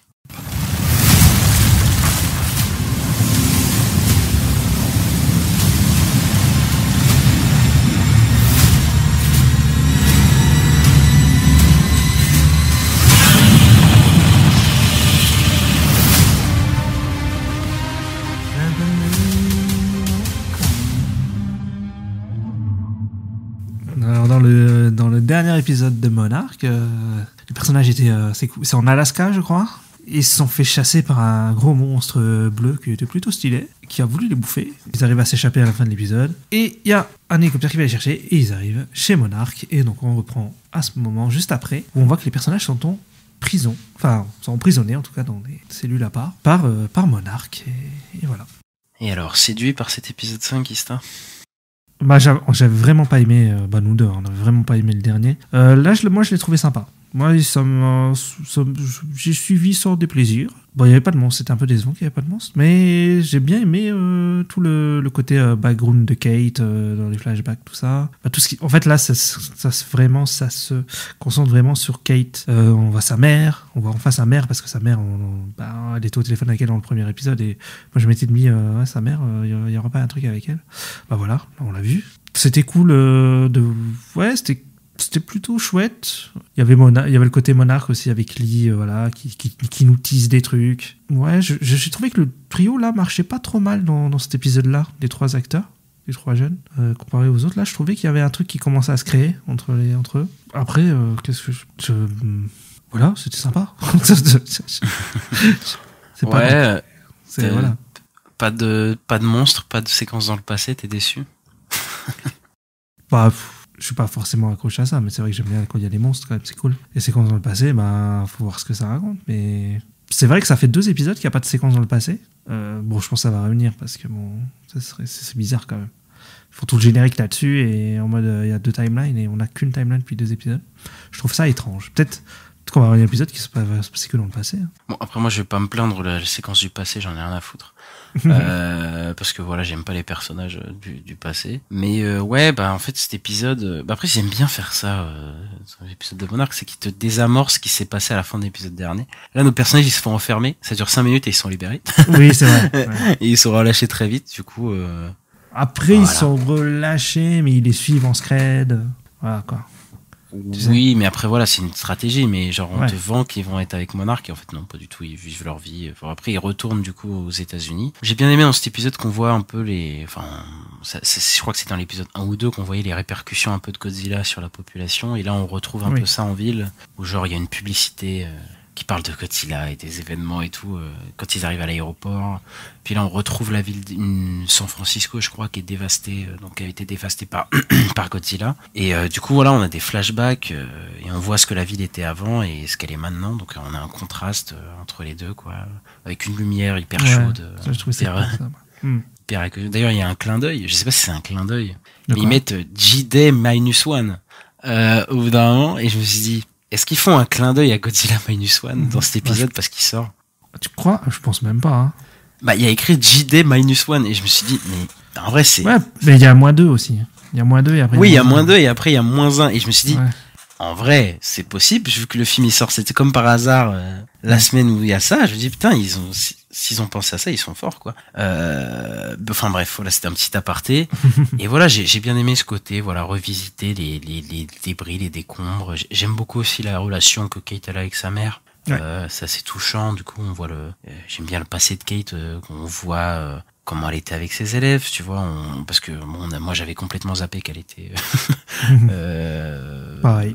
et enseignante, quoi. Et là, on voit vraiment qu'elle avait été avec ses élèves, qu'elle avait une petite copine, voilà. Et il y a ces PTSD qui reviennent parce que ça faisait longtemps qu'on les avait pas vus depuis les premiers épisodes. Enfin, elle a des PTSD, parce qu'elle est l'endroit là où ses élèves ils sont morts, donc les PTSD reviennent vraiment fort et voilà, elle est un peu perdue dans ses pensées, elle sait plus trop où elle est et l'actrice joue pas trop mal, surtout que j'aime bien aussi on revoit l'abandon de son père et qu'elle voit en Kentaro son père à un moment, donc elle l'engueule un peu alors que c'est pas lui, mais comme c'est son fils aussi, il y a un peu ce reflet là qu'elle voit, donc ça j'avais bien aimé. Voilà, par contre son personnage, ils le font qu'elle trompe sa petite copine de l'époque. Je trouve que c'était inutile de faire ça. C'est genre pour montrer la culpabilité, Ouais, c'est ça, parce que juste derrière, après, quand elle se rappelle de ça, elle fait, ouais, est-ce que je mérite de vivre, un truc comme ça. Je trouve que son Donc, perso, c'est il avait horrible que pas son du père- tout besoin de ça pour avoir ce sentiment Pas de culpabilité. spécialement, Enfin, elle avait déjà perdu ses élèves. Elle n'a pas besoin de. Après, je sais ce qu'ils essaient de faire, c'est qu'ils essaient de mettre un parallèle, la le père. tromperie de son père, voilà, Bien sûr, ouais. et elle, mais. Est-ce que c'était vraiment nécessaire de rajouter ça en mode ah putain j'étais une mauvaise copine aussi, c'est bon. Non, t'as des PTSD parce qu'il y a Godzilla qui a défoncé le bus scolaire de ton école, voilà. C'est voilà pourquoi tu te sens coupable, mais il y avait pas besoin de plus, quoi. Enfin bref, ils sont sentis obligés de faire ça. La zone protégée, dévastée, j'aurais aimé qu'ils en fassent plus. Soit qu'on ait des monstres, soit que l'épisode soit plus tendu, parce que les flics là, Ouais, c'est un ouais, peu ils ridicule, sont- quoi. Bah, même l'autre, il chante et tout, ça, j'ai pas compris. Non, mais L'autre, il attends. dit qu'il faut être discret, il prend les chips, il chante et tout. Non mais Kentaro, Ouais. il fait des blagues nulles et tout. D'un coup, Ouais. ça n'a Oui. rien à voir avec le perso qu'il était avant. Genre, Ouais, on est d'accord que le perso, il a changé. Il est ah bien. mais du tout au tout là, il est devenu, il est devenu genre grand guignolesque, devenu. En plus, il est devenu trop sympathique avec tout le monde. Là, c'est la fête, tu vois. Genre, je suis en mode, mais c'est pas le même personnage. Genre, j'ai l'impression qu'ils sont ils se sont dit, faudrait peut-être faire sympathiser les persos. Du coup, là, on va faire qu'ils sympathisent genre bien entre eux et tout, quoi. Genre, il sympathise avec sa sœur, alors que le mec était trop froid depuis 4 épisodes. Enfin, c'est beaucoup trop brusque, je trouve, pour son personnage. Ouais, mais c'est peut-être pour dire sa femme qu'ils sont ensemble et ils commencent à se connaître. Et je pense que Ouais, mais tu fais ça, c'est du coup, au fur et à mesure. Tu fais pas ça d'un coup, quoi. Le mec, enfin, Ouais, il y a l'épisode d'avant, il continuait d'être désagréable avec tout le monde. Et là, d'un coup, il est en mode. C'est vrai J'ouvre qu'il les se barre chips du et je groupe et chante. tout dans l'épisode d'avant. Ouais, ouais. Bon, je sais Après, pas. il y a des ellipses, là, ils sont en voyage en avion, on n'a pas vu. Ouais, bon. Ouais. Moi, j'y crois pas trop à ces trucs. Non, mais même Et- le fait qu'ils gueulent et tout, et que les flics, ils chantent et tout, les pubs. Oui, là. non, mais c'est n'importe quoi. il chante, oui, il faut être discret, attention, on a une mission spéciale, et il laisse mettre non, mais n'importe quoi. Et ouais, même le paquet de chips, ça a aucun sens. Que le mec, il sorte le paquet, non, mais c'est bon, tu sais, genre, on dirait d'un coup, il devient un comic relief, sorti d'un autre film, quoi. Et son ex, moi, je la supporte toujours pas, enfin, elle sert à rien dans cet épisode, je trouve. Genre, si elle était pas là, ça aurait rien changé, parce que encore, le Kentaro, Si, bah, elle sert pour Kate. À la remettre, à la rassurer, tout ça. Ouais, même ça encore, parce que vraiment tout l'enjeu c'est entre Kentaro et elle, et genre vraiment je sens que Kentaro et elle, bon, s'est mis au forceps, mais voilà, ils chantent ensemble, voilà, ils ont la complicité vis-à-vis de leur père, mais elle, oh là là, j'en peux plus. Bah, En de plus, toute c'est façon, dans ce qu'on comprend, c'est pas. Bah, je pense qu'elle va plus être dans le groupe, je sais pas. Non, enfin, je sais pas. Bon, après, je pense qu'ils vont faire le fait qu'elle, enfin voilà, il y a une révélation comme quoi elle veut travailler avec Monarch pour retourner chez elle, et je pense qu'à la fin elle va faire rétropédalage, elle va faire non mais en fait non, je vous trahis pas, en fait je vous aime bien, enfin tu sais, ça va être un truc C'est pas classique sûr, comme ça. c'est pas sûr, c'est pas sûr. Hein. Il y a Bon, une saison 2 derrière, pas sûr. Hein. oh, je sais, ouais, c'est vrai qu'il peut faire une saison 2, mais j'ai pas pensé à ça. Mais en tout cas, je suis sûr que elle va quand même être en mode non, mais je les aime bien en fait au fond. Et bon voilà, et elle va se remettre avec Kentaro. Allez. En plus, son secret là, il dure depuis trop longtemps là. Je vais arrêter de nous teaser son truc là. Je l'avais déjà dit la dernière fois. Il nous tease son truc là, mais c'est bon, dites-nous ce que c'est là. Genre, on en peut plus. Bah, déjà, on apprend quand même un truc sur elle, c'est qu'elle s'appelle pas May, elle s'appelle Lyra. Oui. Voilà. Mais ça, j'ai pas compris. Parce qu'en fait, je crois que c'est sa sœur. Mais en fait, c'est pas sa sœur. Bah, C'est il elle. semblait aussi que c'était sa sœur, mais non. Mais en fait, je crois que c'est un double identité. Mais pourquoi elle cache son identité? On sait pas pourquoi. Voilà. Bah, on sait pas. Bah ouais. C'est très énigmatique. Je sais pas. Il nous tease un truc depuis le début avec elle. J'espère que ça vaudra le coup son secret parce que moi j'aime bien dire comme ça, je t'avoue. J'aime bien un peu réfléchir, théoriser tout ça. Ce genre de truc j'aime bien. Moi. Ouais, moi je trouve pas ça intéressant. Enfin, en tout cas, ça peut être intéressant au début, mais au bout d'un moment, tu dois y aller, quoi. Et je sais pas, pour moi, ça dure trop longtemps. Et voilà, je sens qu'ils la mettent là en plus pour faire un retournement de situation. Au bout d'un moment, c'était la méchante. Et en fait, elle vous a vendu et tout. Enfin, bref. J'ai bien aimé aussi, au bout d'un moment, quand ils arrivent dans la tour, le fait que la spécialité des deux enfants leur permette de trouver ce que le père cache. Oui. Cette séquence, elle est complètement nawak. C'est un truc, on est dans Indiana Jones, quoi. Vraiment, ils font des trous dans une feuille et hop, ils annulent, ils mettent par rapport au rayon du soleil et ça pointe sur la map, enfin n'importe quoi. Mais j'aime bien le fait qu'il y a elle, sa spécialité de je sais pas quoi, lui permettre de trouver un truc, et lui, son côté artiste aussi, lui permettre de trouver un autre truc. Donc en fait, c'est un peu les deux spécialités des deux fils. De maths, de physique, je sais plus. Oui, c'est ça, voilà. Et ouais. Du coup, elle connaît un truc sur la physique et ça leur permet de trouver ça. Mais on se croirait vraiment dans Indiana Jones à ce moment-là. Oui, je vois ça met sur la carte et tout. Par contre, moi, ce que je trouve fou, c'est que je dis putain, le jour il passe vite. Ils ont pas fait tellement de chemin. Enfin, ils ont fait 8 heures pour aller jusqu'à les deux fous. Et surtout, dis-toi que s'ils étaient allés plus vite, le soleil il serait pas levé, ils auraient jamais trouvé. Bah, ils auraient jamais pu mettre sur la fenêtre. Et du coup, tu te dis, mais du coup, c'est n'importe. Ou au pire, imagine, c'était le soir. Enfin, c'était genre, le soleil il était pas là, il était de l'autre côté. Bah, c'était mort. Ouais. C'est n'importe quoi. Enfin, bref. C'est les facilités scénaristiques, bon, voilà, qu'il y a dans cette série. Moi, cet épisode, il me passionne pas, mais bon, il est quand même mieux que l'épisode dernier, comme il faut dire la vérité, quoi. Et du côté de Kurt Russell, il se passe pas grand chose. Il y a toujours un mystère, en gros. Kurt Russell, il sait beaucoup plus de choses qu'il veut l'admettre. Il y a un beau moment aussi avec Kurt Russell où on lui projette via un projecteur. Oui. C'est des vidéos de lui avec ses anciens potes. Et au bout d'un moment, il se retourne et son visage, il match le visage de Wyatt Russell au même moment. Donc, voilà. Oui, c'est vrai, il y a le visage de Wyatt Russell sur son visage, encore une fois. Et ils aiment bien faire ça, quoi, pour montrer que, regardez, on a les deux, quoi. Et là, c'est la 3e fois de suite, t'es en mode, bon, calmez-vous quand même. Calmez-vous, on a compris que c'était le même personnage maintenant. Et voilà, quoi. Et comme tu m'avais indiqué la dernière fois, il rappelle l'âge de Lee, qui a 90 ans. Et donc, du coup, est-ce que c'est pas un élément qui va servir à l'histoire, pour le coup? Bah, moi, je pense que si. Moi, je suis sûr, là. Ça fait 2 fois qu'ils en parlent. C'est pas pour rien. Ils cachent un truc, clairement. Moi, j'avais ma théorie du voyage dans le temps, du dernier épisode, qui est complètement loufoque. Mais en fait, plus ça avance, plus je me dis possible. Possible qu'on voyage dans le temps. Ça m'étonnerait pas, franchement. Et qu'en fait, ça se trouve, Kurt Russell, il a voyagé 20 ans dans le temps, et quand il est revenu, voilà, il avait pas pris une ride ou je sais pas quoi. Ouais. Non, mais ce serait pas étonnant. Hein. Mais ouais, moi je pense qu'il y a quelque chose, en tout cas ça cache clairement quelque chose. Et puis il fait quand même une espèce de révélation, mais je sais plus ce qu'il dit. Il dit c'est pas, il dit vous savez rien, ou il dit vous avez tort, je crois. Il dit, je sais plus. Ça met la musique même du générique quand il le dit. Genre en mode il fait une révélation de fou. Mais en fait, je sais plus c'est quoi. Je crois qu'il dit qu'en gros ils s'y font genre ils savent quelque chose, et en fait lui il sait des choses qu'ils savent pas, ou je sais pas. Ouais, c'est ça. Oui, en gros, c'est ça. Ouais. Donc ouais. Bon, on est à l'épisode. C'était l'épisode 5. C'est ça, on est à la mi-saison. On est à la mi-saison. Donc il en reste 5. Ok. Donc ça finira vers janvier, quoi, dans le mois de janvier, normalement. C'est ça, début janvier, ou mi-janvier plutôt. Donc, on finira la série jusqu'au bout. Ah bah oui. Et voilà, on vous en reparlera de toute façon la semaine prochaine, encore une fois, Monarch Legacy of Monsters. Et on va passer à une série que tu vas nous parler, Ista. Ouais, on va parler du spécial numéro 3 de Doctor Who. Alors, donc il y a eu le 3e et donc le dernier épisode.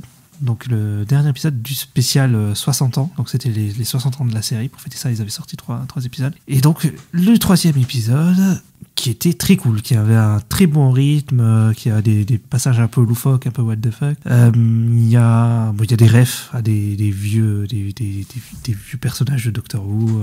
Notamment, il y a un personnage qui était là dans les années 80, je crois. Mais ça, j'ai pas connu, parce que moi, j'ai commencé avec Doctor Who 2005. Il y a Neil Patrick Harris qui est en méchant, qui fait le fabricant de jouets et qui est génial. Il est complètement en roue libre. Il a un accent allemand le couteau et c'est assez drôle.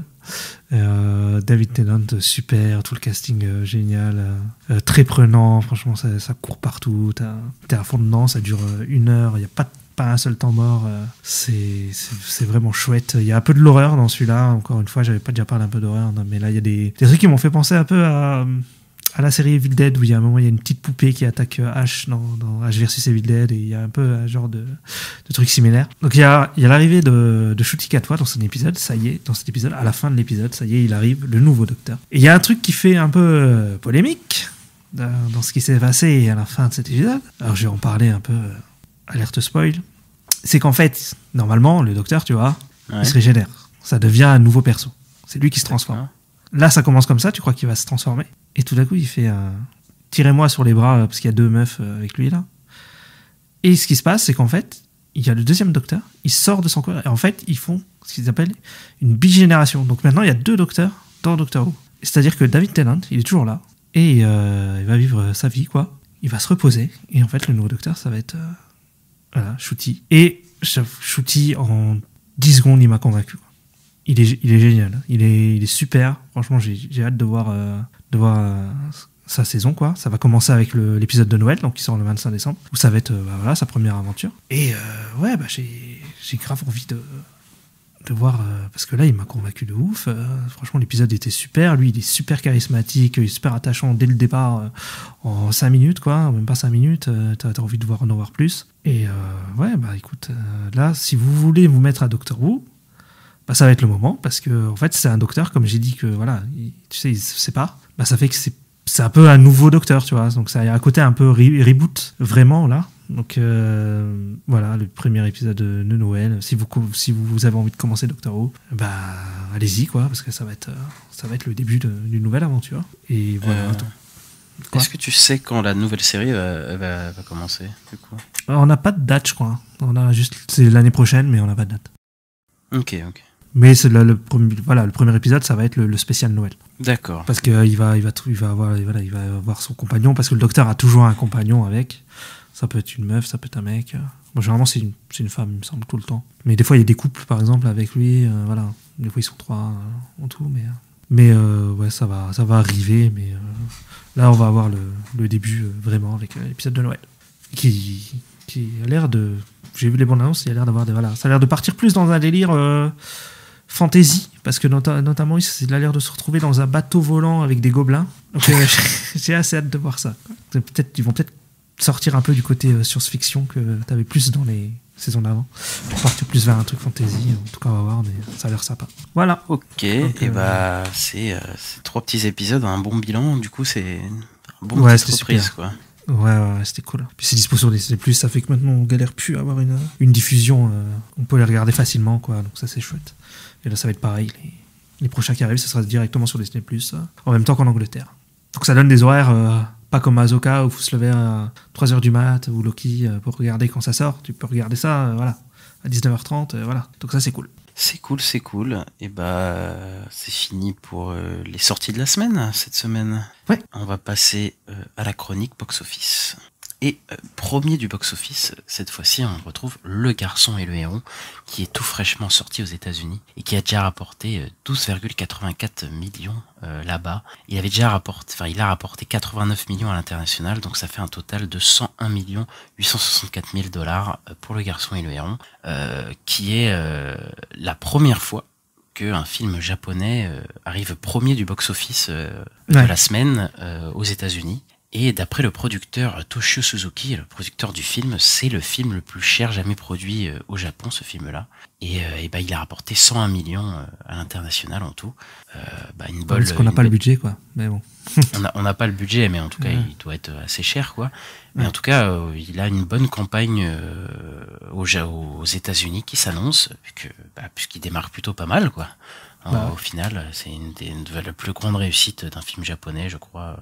Au démarrage d'un film d'animation japonais aux États-Unis, donc c'est quand même assez impressionnant. Ah oui, parce que même film d'animation, parce que généralement film d'animation tout court qui est premier, c'est les les DreamWorks, ce genre de choses, les Disney, qui sont déjà arrivés premiers, mais film d'animation japonais c'est jamais arrivé, donc là c'est chouette, ça veut dire que ça commence à prendre là-bas plus qu'à l'époque, je pense, les animés, tout ça. Oui, ils ont eu un peu de retard sur nous, mais au final, voilà.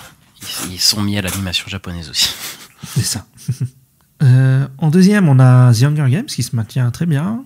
Donc il a fait un box-office de 9,40 millions ce week-end au domestique et ça lui fait donc un total domestique de 135,66 millions. À l'international, il a fait 122 700 000 et ça lui fait un total de 258 millions et 355 000 dollars pour un budget de 100 millions. Donc lui il est rentable, ça y est, il est rentré dans sa phase de rentabilité, c'est un succès. Voilà.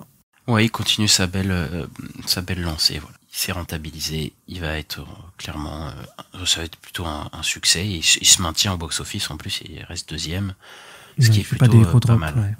Ouais. Exactement. Et en parlant de petits drops, on a eu Godzilla Minus One qui est sorti en limité chez nous, mais qui est sorti la semaine dernière du coup aux États-Unis. Il a rapporté cette semaine 8,34 millions de dollars et pour un total de 25,34 millions de dollars aux États-Unis, enfin en Amérique du Nord. Il a perdu que 27% du coup au box-office, qui est très très peu en fait, quasiment rien. Et il a rapporté à l'international 23 millions et il a un total du coup de 48 945 000 au total en profit. Donc, le film, on sait qu'il a coûté moins de 15 millions de dollars, donc c'est bon. Il est clairement rentable, succès, tout ce que tu veux, quoi. Là, c'est quand même un truc de fou, quoi. Et donc, je crois qu'il est pas prêt de s'arrêter de gratter de là-bas. On peut peut-être espérer une sortie, une vraie sortie salle, vu que le film a quand même eu un gros succès, même en France. Peut-être que les distributeurs vont le sortir en salle pendant un moment, ce serait cool. Mais bon. Ah, tu crois? J'essaie d'être optimiste. Comme Parasite, mais ouais. Non, mais ils peuvent le sortir en salle, décider de le sortir sur plusieurs semaines, tu vois. Oui, bien sûr. Non, mais c'est Parasite, ils avaient fait une ressortie, ils avaient fait une VF et ils l'avaient ressorti un peu dans plein de salles. Je sais pas si tu te souviens de ça. Ah oui, ok, oui, je vois ce que tu veux dire. Ensuite, on a en quatrième, c'est Trolls Born Together, donc Trolls 3, qui a gagné 6,20 millions de dollars ce week-end, ce qui est un drop de moins 21%, donc c'est pas énorme. Il a atteint un total domestique de 83,08 millions de dollars. À l'international, il a fait 85 millions et 805 000 dollars. Ça lui fait un total de 168 millions et 886 000 dollars pour un budget de 95 millions de dollars. Il va pas se rembourser. On va savoir chaque semaine, on le dit. Non, il fait moins que le 2, mais il se maintient quand même au box-office. Il se maintient au box-office, mais en termes de rentabilité, c'est mort. Ouais, ça va être compliqué.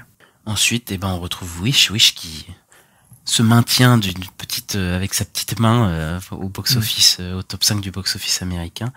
Il a rapporté, selon les estimations, 5,3 millions de dollars. Et il serait un total de 49 millions de dollars sur le sol états-unien. Et il a rapporté 12 millions à l'international ce week-end. Et donc il serait un total de 105 millions dans le monde pour un budget de 200 millions de dollars. C'est catastrophe atomique, ce film. Il n'y a pas l'air... Le drop est pas phénoménal, mais en même temps il rapporte tellement peu que...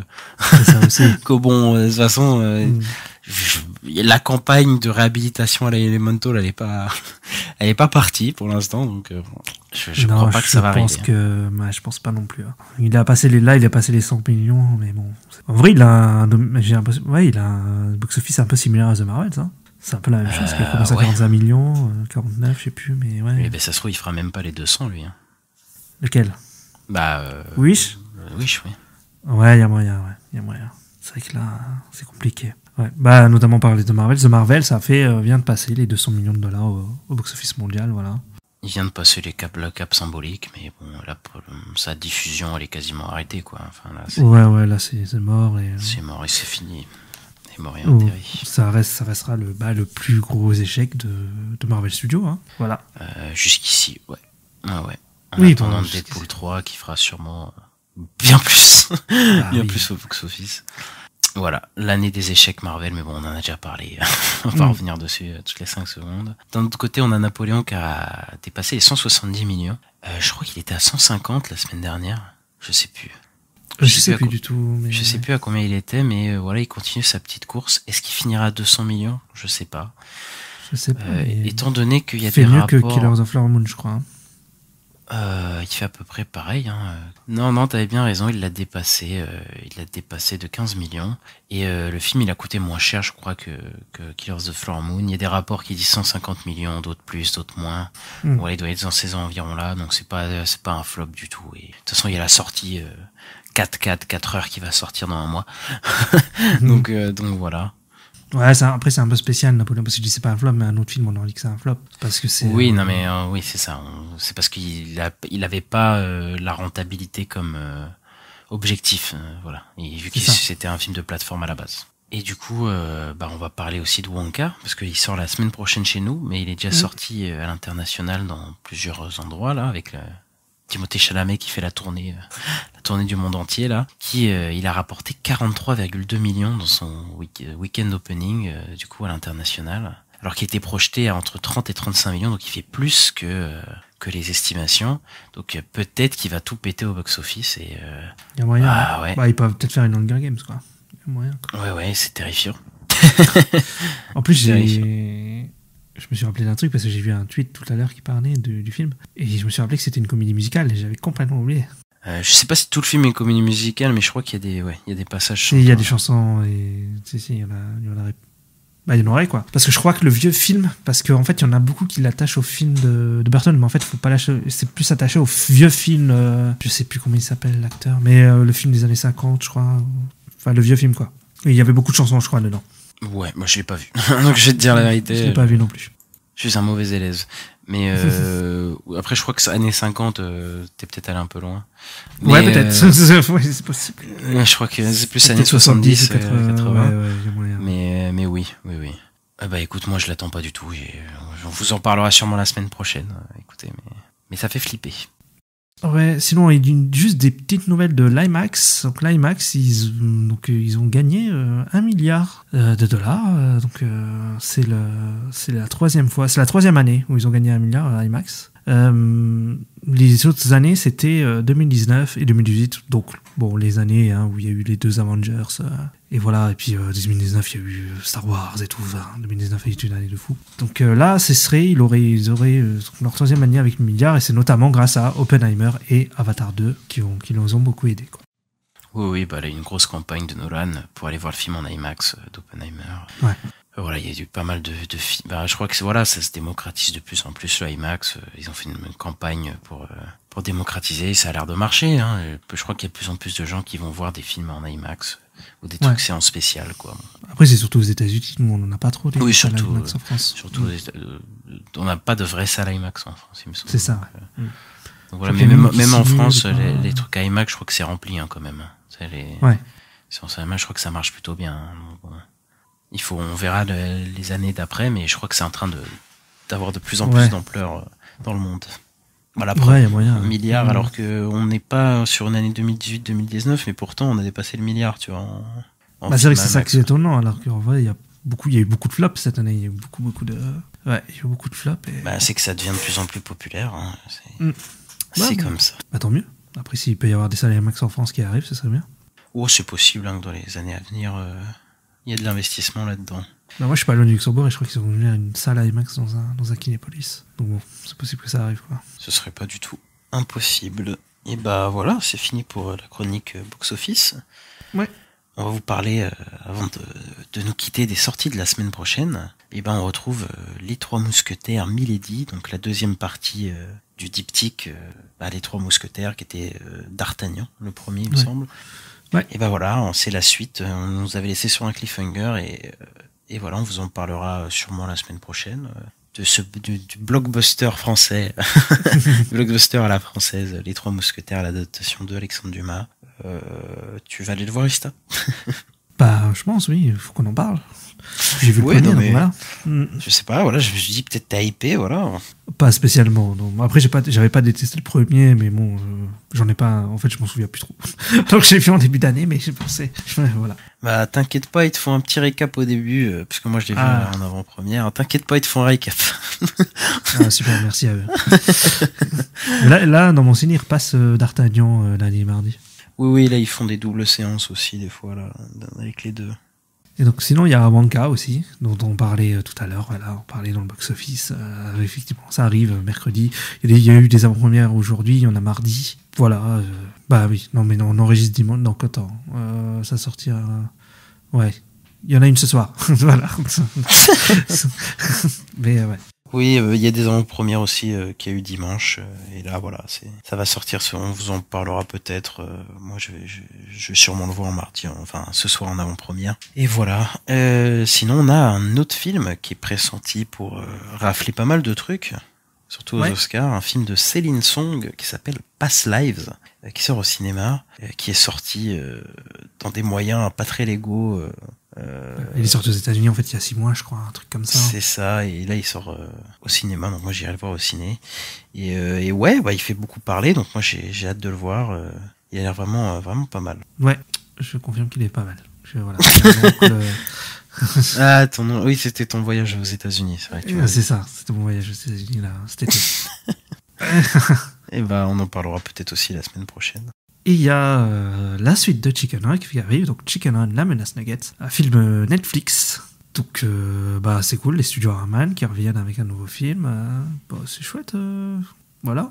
Ouais, moi j'aime bien le film original Chicken Run. Je trouve que c'était c'était par ceux qu'on fait c'est Gromit là. C'est Gromit, ouais. C'est ça, et voilà, la stop motion, je pense pas qu'elle est vieillie. Hein. Je pense dans le film ça marche. Je pense qu'on revoit des extraits, je pense que ça passe toujours bien. Et c'est une super histoire bien racontée, hyper drôle avec des super persos. Voilà, là on est une suite 20 ans après.